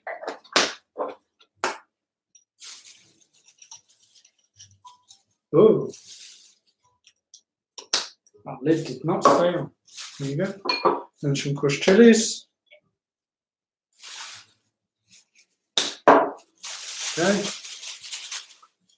Yeah. They're literally, what's it called? They're literally just wash. So you can either put them in a dishwasher, or obviously I do or hand washing. And after one use, you just wash them, and then they're fine. Okay. So then we put the chips in. So these I've had these 2 mesh trays for 2 years now. So they're going strong. And to be fair, they make your baking tray last a lot longer because you don't have the marks and stuff on it as much. So we're going to stick in the sweet potato fries, or sweet potatoes. And again, you want to hold it just at the bottom, just to make sure that it distributes, rather than you do that and maybe you've got quite a big weight and it might come out the bag. That would be a bit awkward. So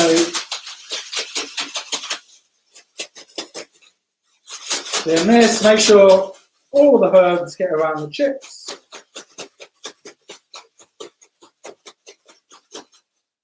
Now, I love sweet potato, and that's why I'm having so many. But for some people, this could be what I have on the tray at the moment, can be enough for just a meal. It's up to them. Whoa, that was close. So what we're going to do now is we're going to put them on there. So you see they've come out relatively looking the same. I'll come around the front to show you, don't worry. Okay.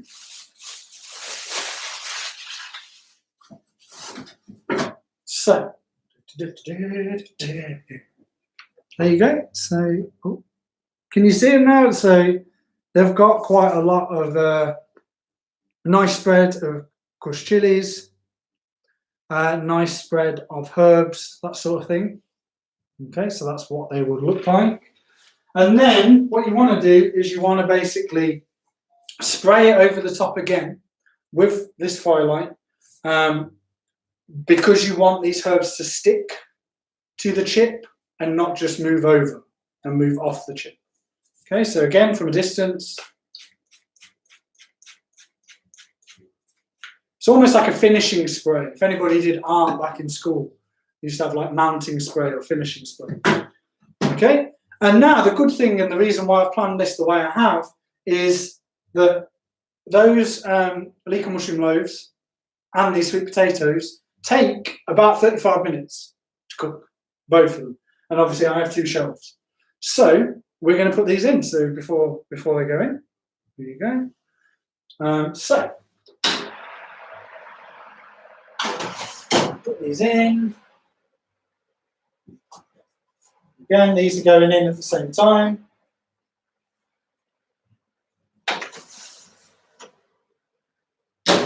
And there you go. So I'll just set a timer for that.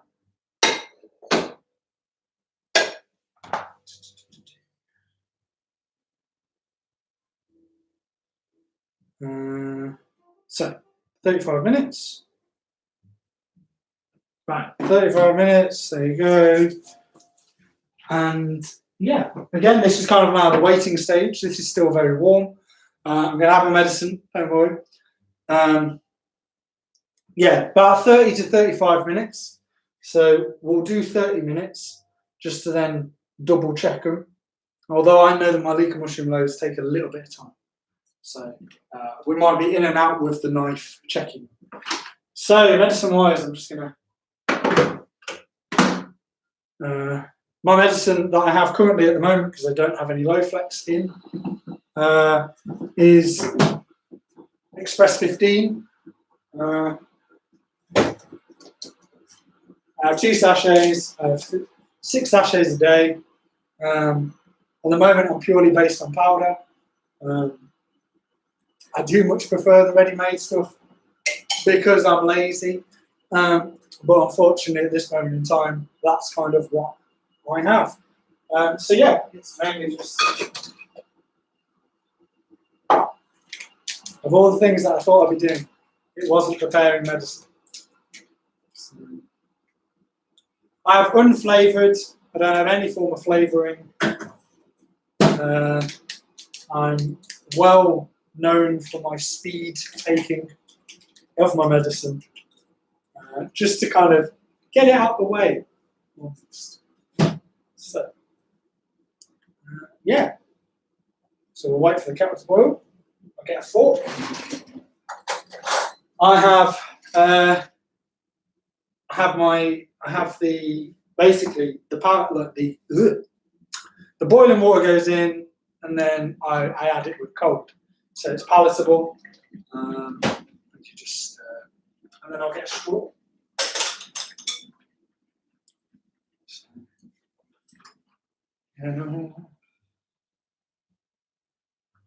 So you want to fill it up. I can't believe I'm doing a demonstration of my medicine.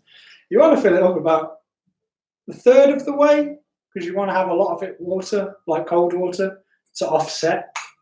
So just stir it. Get rid of most of the lumps.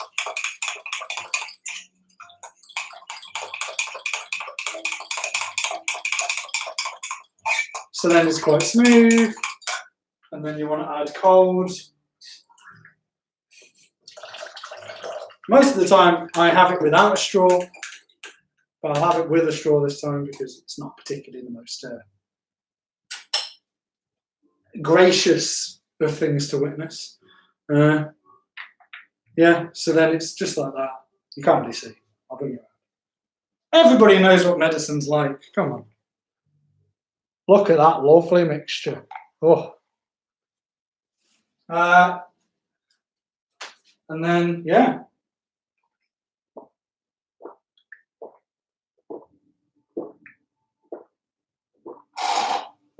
And it's done. There you go. Nothing in there. Doesn't taste nice. I need that red wine now. But I don't really. And then just drink it with something to wash it down. And I finally touch my water. So yeah, there you go. I did have formula face, possibly. I was quite, what's it called? Quite paranoid about having that. I'm like, look at him, he's made it, try and make it look really easy, and it's just like, do I have a set time? So whenever I wake up, after my breakfast, I have my first medicine. Then I kind of range between about 3 to 5 to have my afternoon medicine. So that's why I'm kind of in that window. And then I have my other medicine More like that, 9, 10-ish. So, but yeah, and that's kind of it. Did I have formula face then, David? There you go. Yeah, formula face is the thing. I think it's I'm far better with ready made because it's got a bit of flavour, but the unflavoured is a bit like. But yeah, so great program and cooking information. Thank you, Shirley. That's very much appreciated. So yeah, we've got about 25 minutes, and then we'll see the other stuff come out. So yeah. So for me, I've always been quick with my medicines because I just want to get out of the way and get on with my day. So when I see people that like take a while with their medicines, I'm like, just try and do it quick because otherwise you're just traumatizing yourself. But everybody has like a tolerance kind of thing, and I can't have medicine, or I can obviously I can have medicine, but I choose to try and not have medicine on an empty stomach. So I've had a bit of food before I did this live stream, so I've got a little bit of food in there. But if I didn't have food in me, then I'd feel a lot more ill. So in terms of like, I'd feel like physically sick if I had it on an empty stomach. So my afternoon kind of varies because I try and fit in some food before I eat it, before I drink it.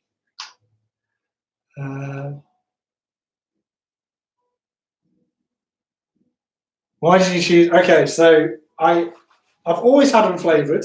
When I was a teenager, I used to have it with Vimto.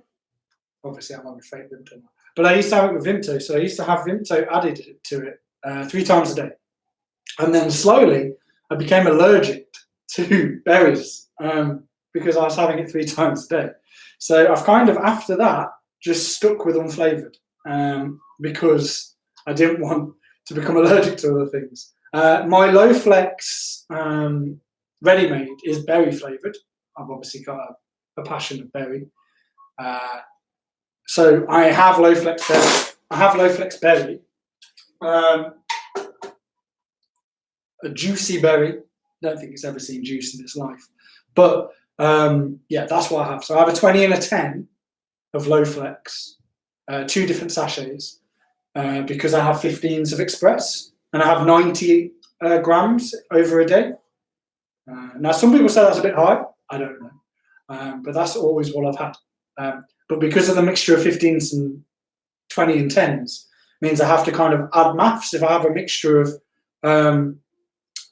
of powder one day, like half a day of powder and then half a day of Low Flex, that's why I do it in 30 chunks. So I have 30 in the morning, 30 in the afternoon, 30 in the evening. But I didn't choose unflavoured because that was the only flavour that they had out when it came out when I was about 10. So yeah, the unflavoured life chose me just out of pure necessity more than anything. So yeah. I did well. I tried to mask the formula face. There you go. I was like, it looks amazing. It's better than anything that I've drank today. You can only ask me. Yeah, so I don't have sphere because obviously the vegan element, but it's. I know that like whenever they try and do a citrus flavour, it can be a bit much. So berries is the go-to one for me. Because Low Flex have the other flavours, and I'm like, it's berry only. But yeah, any other questions? Anything else that people want to see out of the kitchen? Unfortunately, you're very static in a Mac, so I can't take you to see my PKU cupboard. Maybe another time. But yeah, so is your fruit ready? See, it feels quite warm still. So give it about 5 more minutes, and then I'll be able to chop it up. Even if it wrecks it a bit, I'll chop it up. Not vex it. I mean, it will just become less of a smooth slice. And that's why I have these bags. So if I do a before and after, I'm going in my freezer. These are what's in Tom's PKU freezer is what you want to know. This is like a frozen fruit loaf. So I actually do have stock, but this was done by my mum. So we'll have to see which one's better. But yeah, so that's how I chop it, and then I put in an individual bag into the freezer. You can do it as a two. I just find that they kind of attach themselves to one another. So I kind of do it individual, and then I put that in the freezer, and then I can have that at any point. Will you toast your fruit bread, or you just have it with some margarine? So if it's been frozen, I will toast it on my grill. Whereas if it's like this, I'll save a few slices because it's fresh, and I'll just put margarine on it. And then the rest of it will end up like this. What else do I have in this?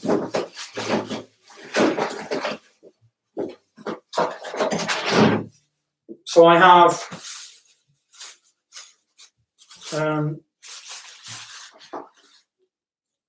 sausage bites. So that's like rice, mushrooms and stuff.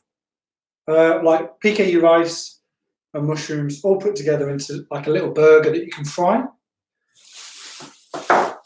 So I've got that.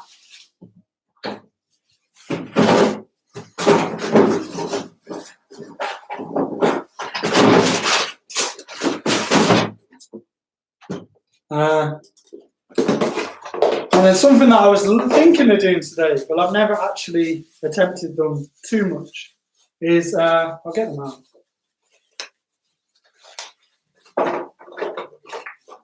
Pakoras. So like things that you'd have with an Indian or a Chinese. So pakoras. Again, they're frozen, and I had some of those last night, and I just put them in the oven for about 20 minutes with my waffles. So I had it with waffles just alongside, and that can be frozen up. And then the second item that I have in here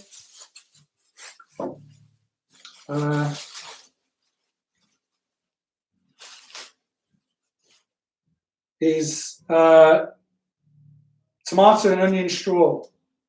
So it's tomato ketchup, onion with a little bit of bread, like floury stuff, made into it's like a savoury snack. I think it's savoury. I'm always getting savoury and sweet wrong.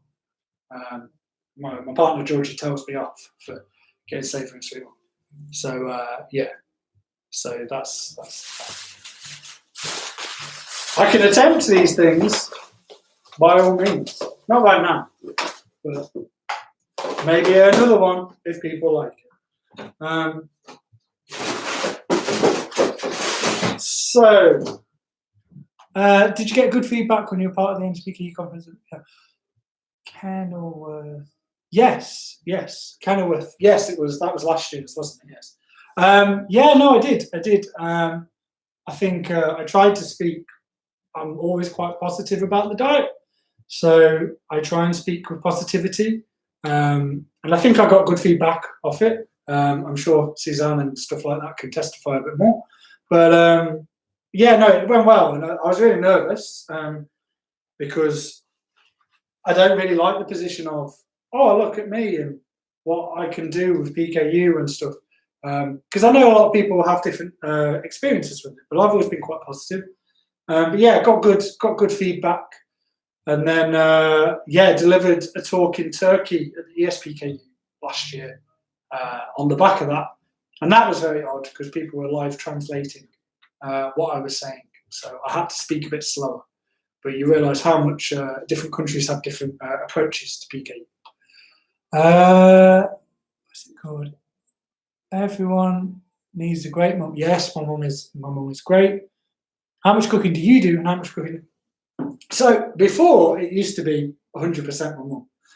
Now I think it's actually 50-50 if I've got the time. So when I was doing full-time lecturing really intensely, like not last year, I rarely had time to do much cooking. And So I would have like little food parcels or something like that that would help. But now I've got more time, I do cook a lot more and actively want the ingredients to cook. So I'd say it's about 50-50 now. But as I learn more recipes and as I learn more things, then it's kind of like I'm learning what I'm missing in a sense. Oh, okay. So Duncan, so if I link you to the recipe, then you can see that it does involve mixed spice and cinnamon. It should. I don't have any of that. So mine is mixed spiceless and cinnamonless. But you should have it in there as per the recipe.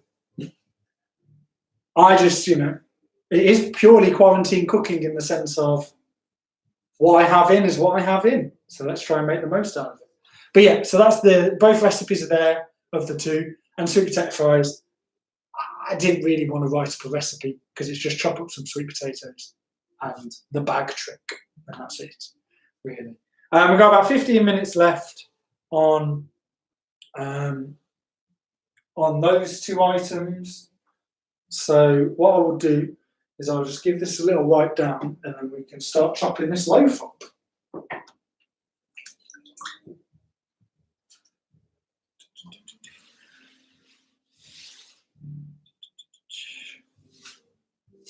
Is there any more questions? Or how are people?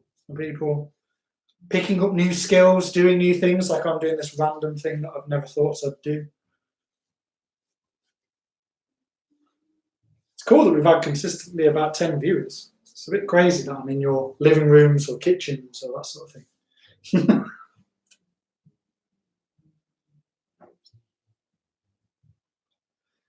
I'll be all invoicing you payment for watching this now. Lockdown delivery will provide mixed spice next week. Okay. So then I'll be able to tell you whether it's anything different. Probably wouldn't like it with mixed spice anyway. Right, so this bread.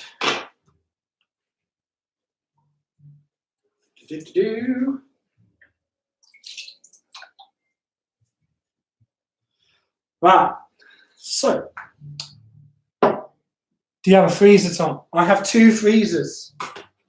So I have a small one that's here, and then I have a fridge freezer combo that's like a to ceiling one. There's half a fridge and half a freezer. The freezer in there kind of has more traditional, like, things that you get from supermarkets. This one's kind of like a dessert fridge, so I have some like lollies and stuff in there, or PKU cooking. And that was an active choice when I moved house. When I bought this house, was to have an extra freezer, so I had as an overspill for cooking.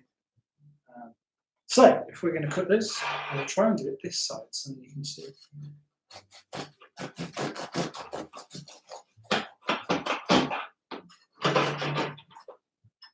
Okay, so people can see.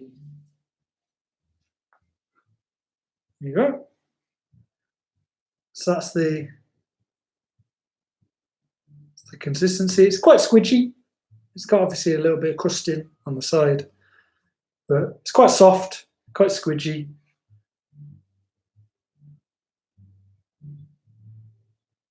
So yeah, that's and you can see like the little flecks of orange rind and stuff in there. So that's the slice. And you can get, about 10 slices. It depends on how big of the slices you want, in a sense.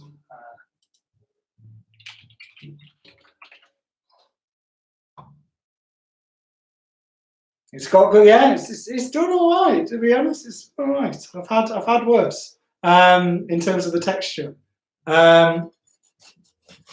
Get me on a PKU. That's the funny thing, is I enjoy watching Bake Off, but I have no idea what any of the stuff tastes like. So I always just go on aesthetic look. So as long as it looks nice, That's the main thing for me. Okay. So again, nice and squidgy. It's actually steaming because it's I'm quite tight on my gas in my house, so it's a nice bit of heat. So yeah, so I'd probably have these two just on a plate now. So you have it like that. You can see how big they actually are as a reference point. So that's a normal plate.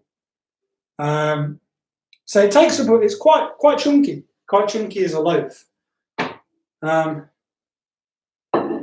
So yeah, we'll have that there, and then these will be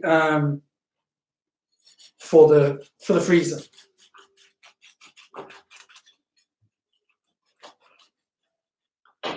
Like I said, when we're making it though, that obviously it's quite wide, so it could it can. I've got quite a wide toaster. But it is quite hard to fit it in sometimes. So that's why I purely just try the grill.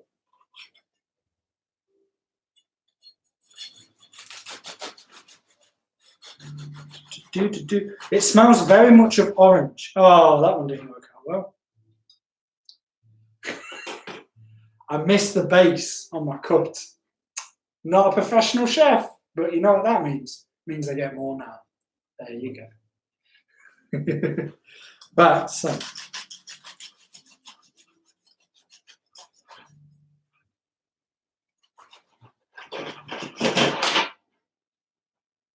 Nice thick.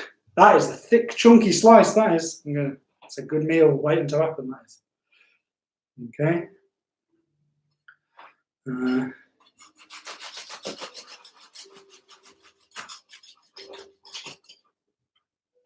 I'm cutting into this quite warm, so it's a bit hard. Like, do you freeze them all together or slice at a time? I do, just because I've done 2 slices before, and it can get quite it can stick, which kind of makes it a bit awkward to try and grill.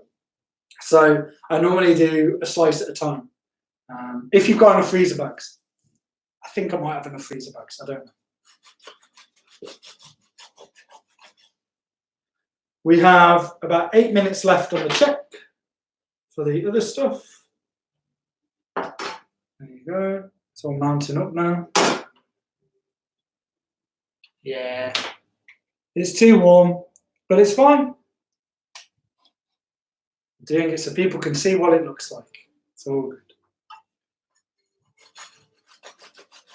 If I end up with any more fruit loaf that I have to eat now, that's not a problem.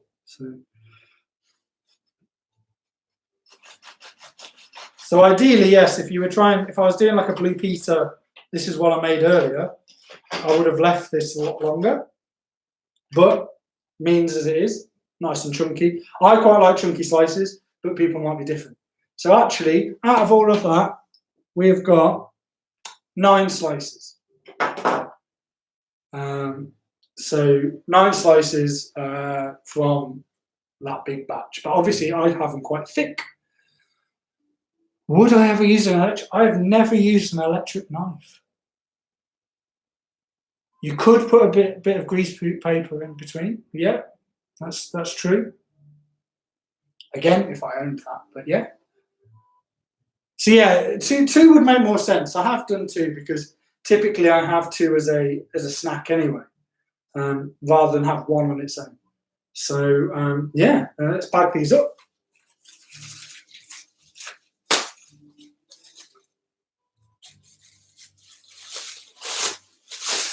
My birthday's coming up. I don't know if I can wield an electric knife. That sounds terrifying. The only thing that you could do without greaseproof paper is actually just lay them flat. So you can lay them like this, where they're side by side, but they're not over the top of one another.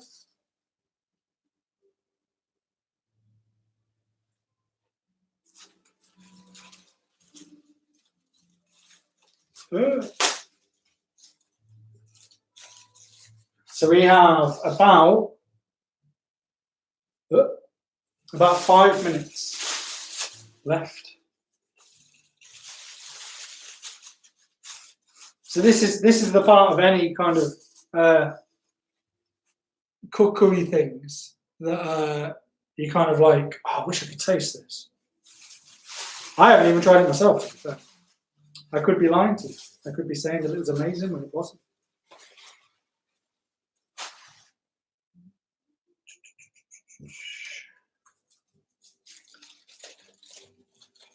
So a great bed. Yes. So I think, when did I have my shopping? On Thursday? No, Thursday.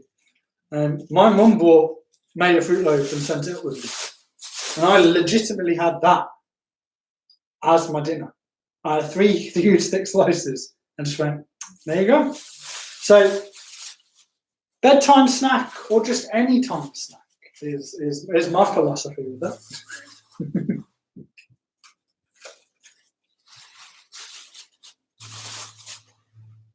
And just because we're going to need these bags for the leek and mushroom. So there you go. So if these were snacks, these bedtime snacks as we were talking about, then there'd be 6 of like 3 different snacks. So I'm just going to leave these to air out now. But you've seen them, so they exist. Whoop.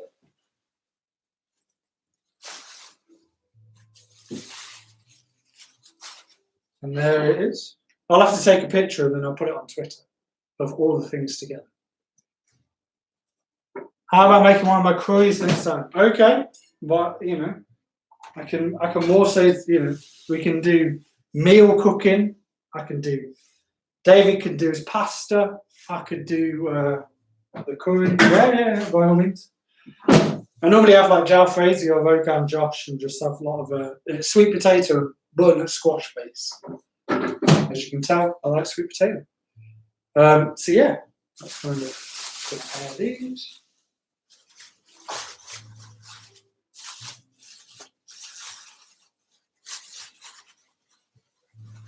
Just going to take them out of the bag. I was just demonstrating because otherwise they'll sweat.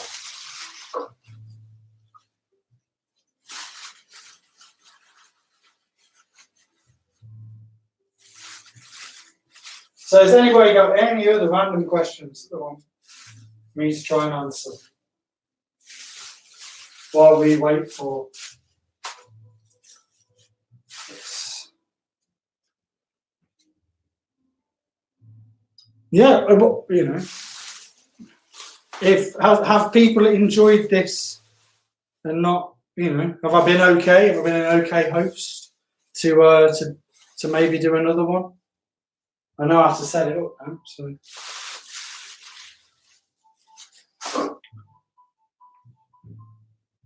I asked one, he didn't answer.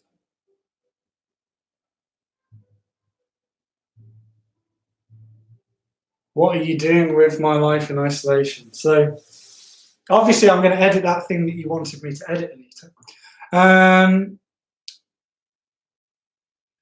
Favorite time of the week? When I used to work, like outside of the house, weekends, probably a Sunday.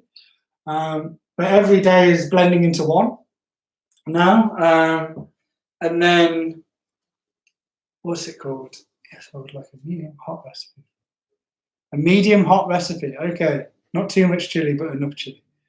What are you doing with life in isolation? So I'm playing a lot of games. I'm video calling my mum and my partner because they both live away. So having conversations. This is probably the most I've talked in a good 2 weeks. That's why my throat is killing me. But yeah, gaming, getting through a lot of things, deciding that I want to cook on a live stream. The typical things. But also because I lecture, that hasn't really stopped.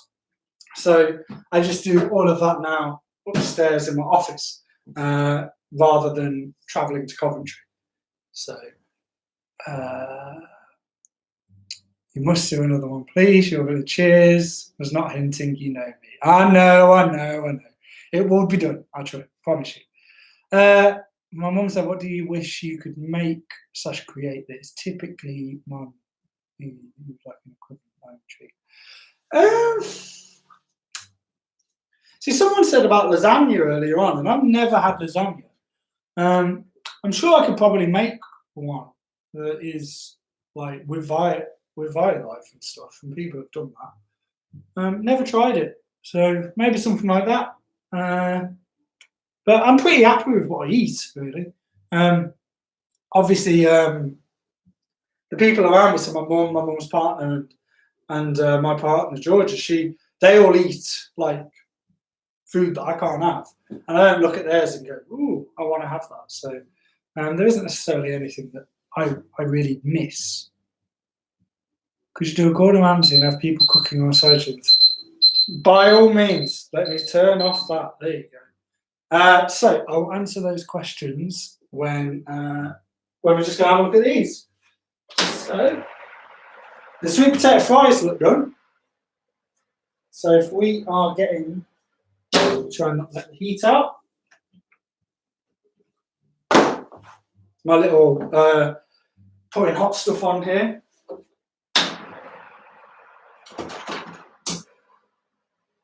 Okay, so we will look at these in a minute. We're just going to check that these are looking okay. Oh. Okay, so as I said before, I'm just going to keep that going in case I need the heat for the leek or mushroom. As I said before, these shouldn't rise too much. They've risen a little bit, but you can see they're a little bit golden, you know, that sort of thing.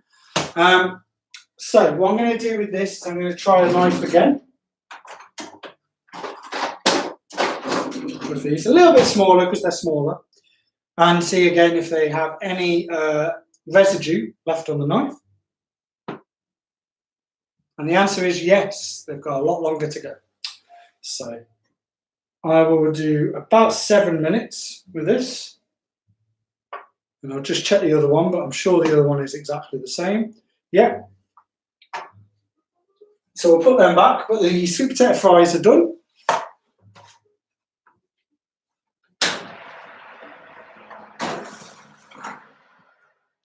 Okay, so sweet potato fry time. So if I bring them to the camera, hopefully you can see them a little bit. There you go. So all the herbs and stuff have stayed on there. All the paprika has stayed on there and stuff. So how do I know 7 minutes? Well, I normally do 5 minutes, but it had a little bit more residue on the knife than I anticipated. So I do about 7 just because I didn't want to do 10 because that's too much. If I wasn't doing this, I'd probably do 5 and check on it a lot more. But I am distracting myself by talking to you as well. So 7's like that happy medium. Okay. So plate for the sweet potato fries.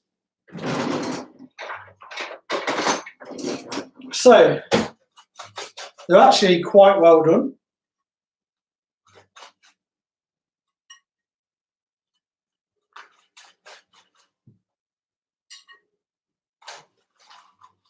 They are covered in spices. I think when Shirley was saying a medium hot, I don't think this is going to be medium hot. I think this is going to be very warm.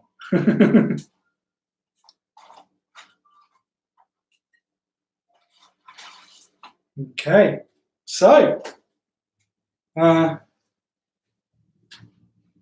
come on. So there you go. Hang on. One of my lights goes down to a battery. So I'm just going to change the battery and get better light. There you go. That's it. So there you go.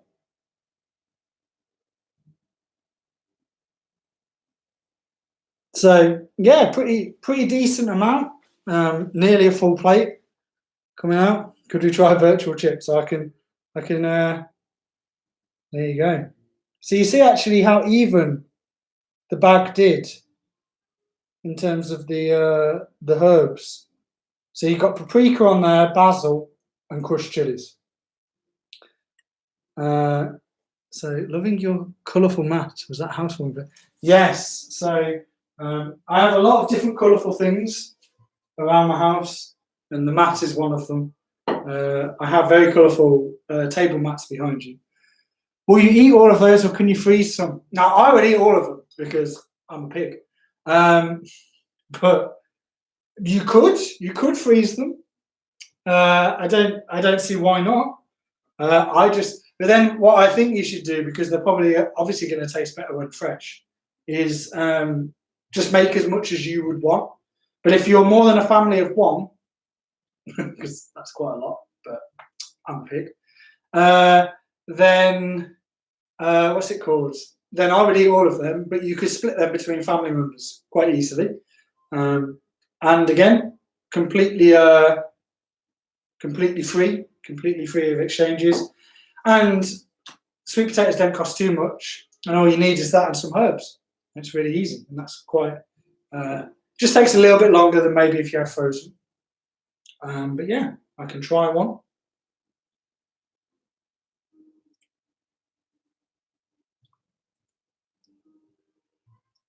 Yeah, that's nice. You got the slight dusting, so you got the soft inside. This is me trying to do creative food writing. You got like the soft texture inside, so it's actually quite well. So 30 minutes was how long that took in a oven that's about 200. So if you've got like my oven has like a, I don't know if you can see it now. My oven's got like a glass door, so you can see in it without opening it. So that might be quite useful to keep an eye on it. But 30 minutes seems quite well done. And what I'd do is I'd have a little bit of ketchup on the side, and I would eat that. It's probably going to be a pre-dinner snack, and then my dinner is a bit less because of how much I've got there. But for reference points, you didn't see me chop them up. That's 3 sweet potatoes. Okay. So yeah, three sweet potatoes. I made that amount. Okay, and they're average size sweet potatoes, so that's fine. Yeah, you can use anything in your cupboard: garlic granules, cayenne pepper. I have a variety of different things. I can show you everything but cinnamon.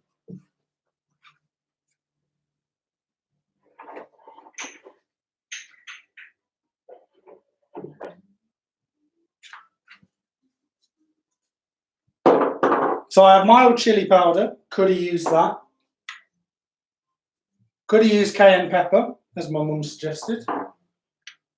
Mixed herbs.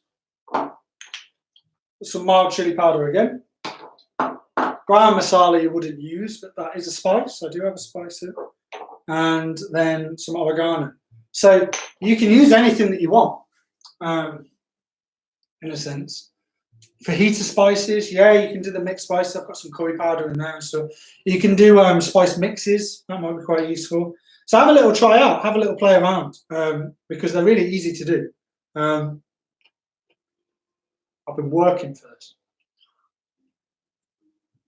and they're a lot healthier than if you buy the packets. In I have a lot of freezer sweet potato fries, so these are a lot healthier because they are purely sweet potato, rather than looking at the percentage on the back of the packet, and if it's over 90, then it's okay with rice flour or anything like that. You don't have to have that with this, so that's why I'd always testify to that. So we'll move that to the side. Oh, Suzanne, with your it's about 5 seconds away. With your grill, so you see how nothing is stuck now. So that's just all herbs that can just be wiped away. That just lifts away, and you can wash both of them separately. So really useful to have, especially with sweet potato, as then my tray is kept in the best condition possible. That's all, yeah. Due to the fry light, will be less calories too. So move that to the side. Move this to the side, and then I'll get another baking tray. Let's get another baking tray. No, I've got a baking tray there anyway. Just juggling baking trays, don't mind me. So the 7 minutes are done. So let's have a check up on the Leek and mushroom loaves.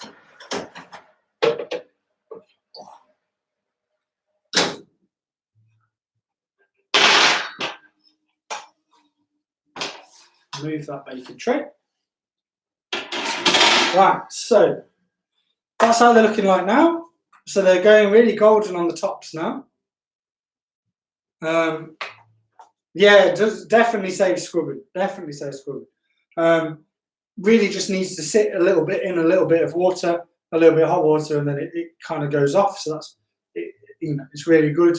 And if anything, it just damages the baking trays less. That's to Suzanne's comment. So, Leek and mushroom loaves. So they're going a bit more golden. Let's give the knife trick a go. See if they're there.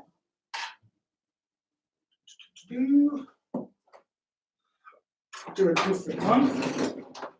I'm going to spend my whole evening tidying this kitchen after this.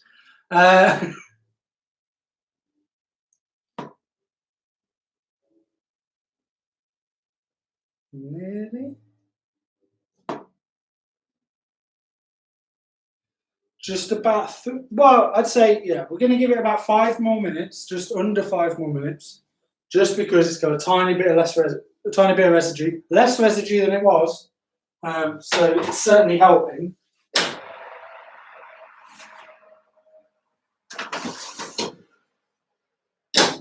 Yeah, I normally find that they take about 40 minutes roughly. So yeah, so you've got that. You've got all my spices. You've got the bags. So I'll be bagging up these Leek and mushroom loaves. Probably 2 a bag to these. Just because normally as a meal I have them as 2 of them. So that's probably enough. So we're going to just do just under 5 minutes for the Leek and mushroom loaves while I sadly tease you by eating more chips. But yeah. Is there any other burning desires that people want to know? Or is it, what would you eat with your Leek and mushroom? So I have them with salad. I can have them with gravy stuff. I like gravy dinner at the side. I've also had it, which is a really cheap meal, if you're wanting a really cheap meal, a tin of ratatouille and the Leek and mushroom loaf, 2 of them. The ratatouille, the whole can, and 2 Leek and mushroom loaves, that is a dinner in terms of the amount that you need. So that's perfectly fine. But yeah, pretty much with anything. I've had it with chips. I've had it with, maybe not pasta. Pasta's the only thing. Pasta and curry. Don't go towards that. But for me, I see it as an equivalent to the nut roast, in a sense. Rather than desiring that. So you could either have a burger or you could have you could have a Leek and mushroom loaf. But yeah, the ratatouille and the Leek and mushroom loaf is a really cheap meal that I do have quite a lot, especially as times are tough now. So these little tricks are quite useful. Do you do online shopping or resident? So I do online shopping mainly. When I was allowed to go to the shops, we would do online shopping. But I do little fresh top-ups in person. Now, as I am self-isolated, and my mum and her partner are key workers, they do online shopping or shop and then bring it round, dump it on my doorstep. We have an awkward interaction via heckling each other up the drive, and then that's it. So sorry, I want to know. That's kind of what I do with the shopping. When we were allowed outside, I'd do fresh once a week. and then I do all the heavy items on online shop because I don't have a car, so I can just carry as much as I can as a donkey.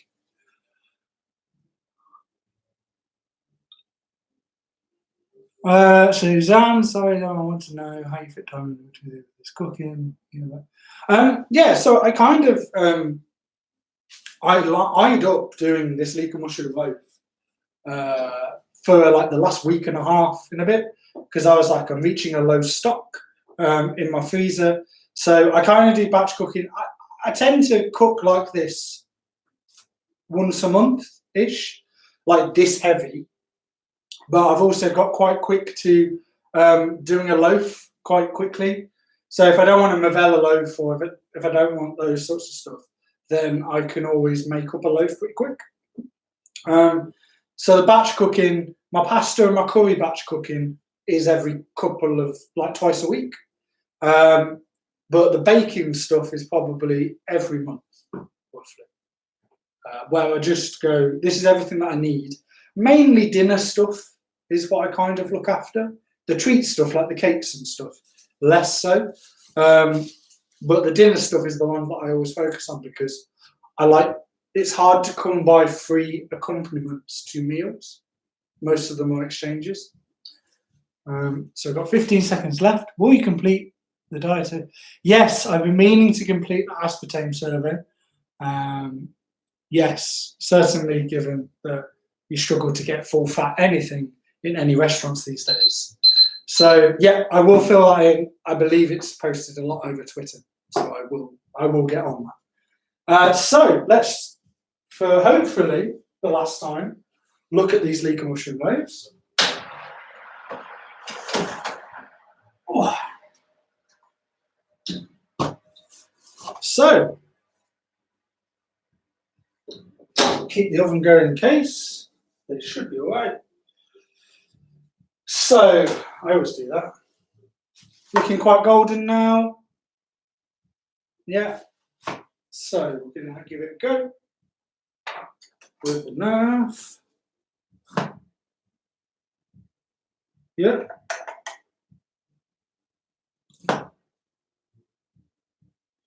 Yeah, that's done. So the moment of truth. So I'll move them over here. And these bags have stopped attaching. And then I'll bring the cooling tray.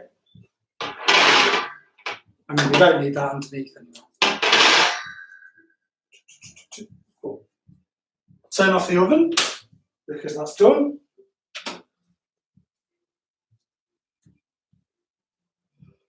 And then there you go. So it's just coming out now. So because you've greased it okay, it should just pop out.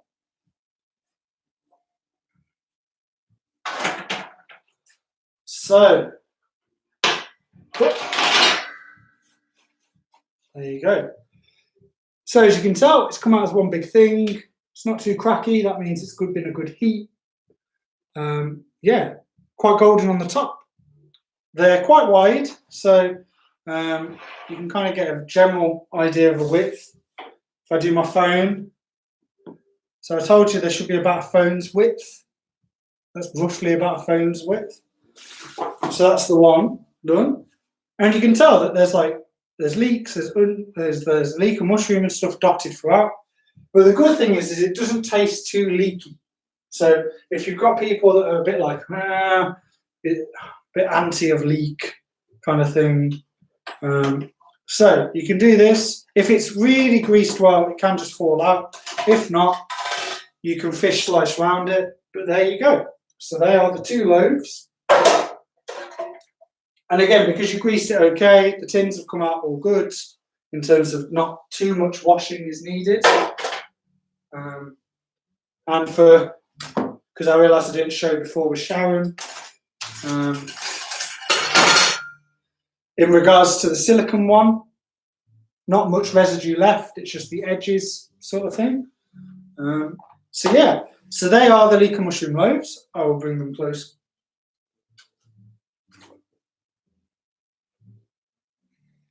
There you go. So they're quite low. But like I said, you probably get about 20 slices, 18 to 20 slices out of these. And they are kind of similar to the size of nut roasts, in a sense, or those little like Yorkshire puddings or something like that. So yeah, they are them. I'm just going to move these out of the way. Impressive work, what I'm doing. That's good, thank you. I'm just going to move these out of the way.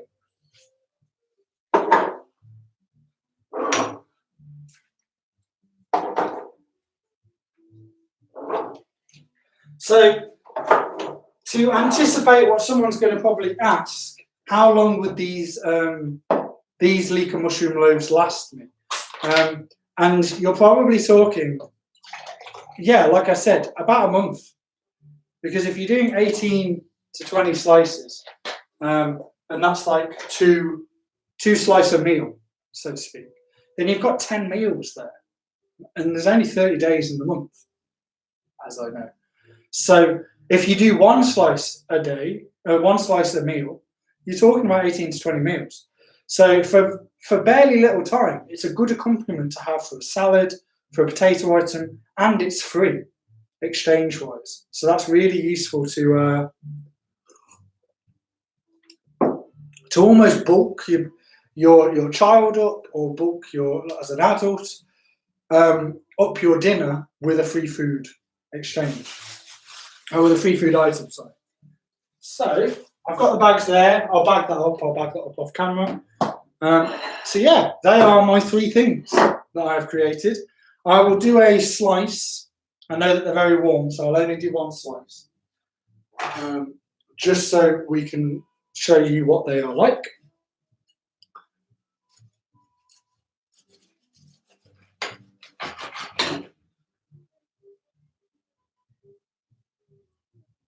So, yep, you're only going to do one slice because, as you can tell, a lot has come off the knife because it's still quite warm.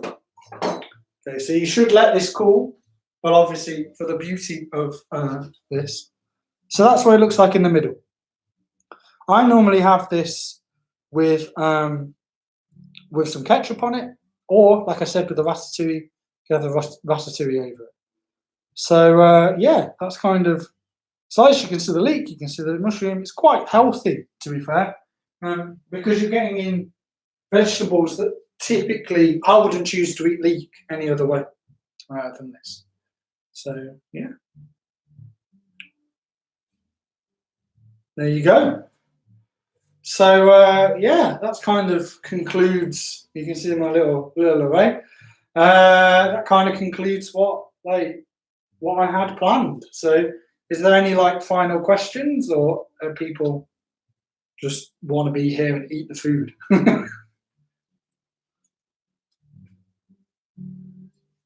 It's a lot to clean up there.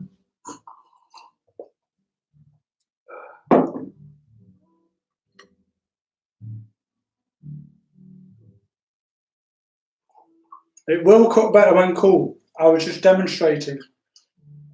And that's about the size of a slice that you do. So it's not too big. And that's how you manage to get 9 to 10 slices out of a loaf.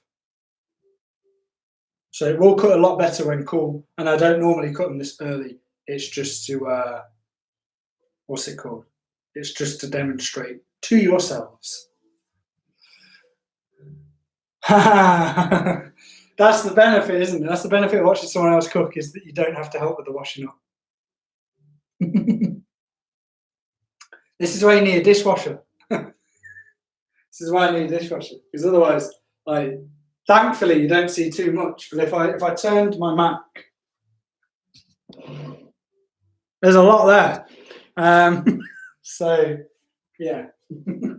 It's fine. This is about the whole point. What I wanted to show with this was, one, you've got something that can keep you going for a month in terms of an addition to your meal, and you've cooked a fruit loaf, and you've done some sweet potato fries that is for now, and they're quite warm. All in, you know, if you weren't demonstrating and I wasn't talking you through it, probably about 2 hours. So that's not too bad, is it, really? So hopefully think that can kind of give you some ideas. I told you I wasn't a professional cook, but I think I've done okay. But yeah, so I can't have a beer, Suzanne.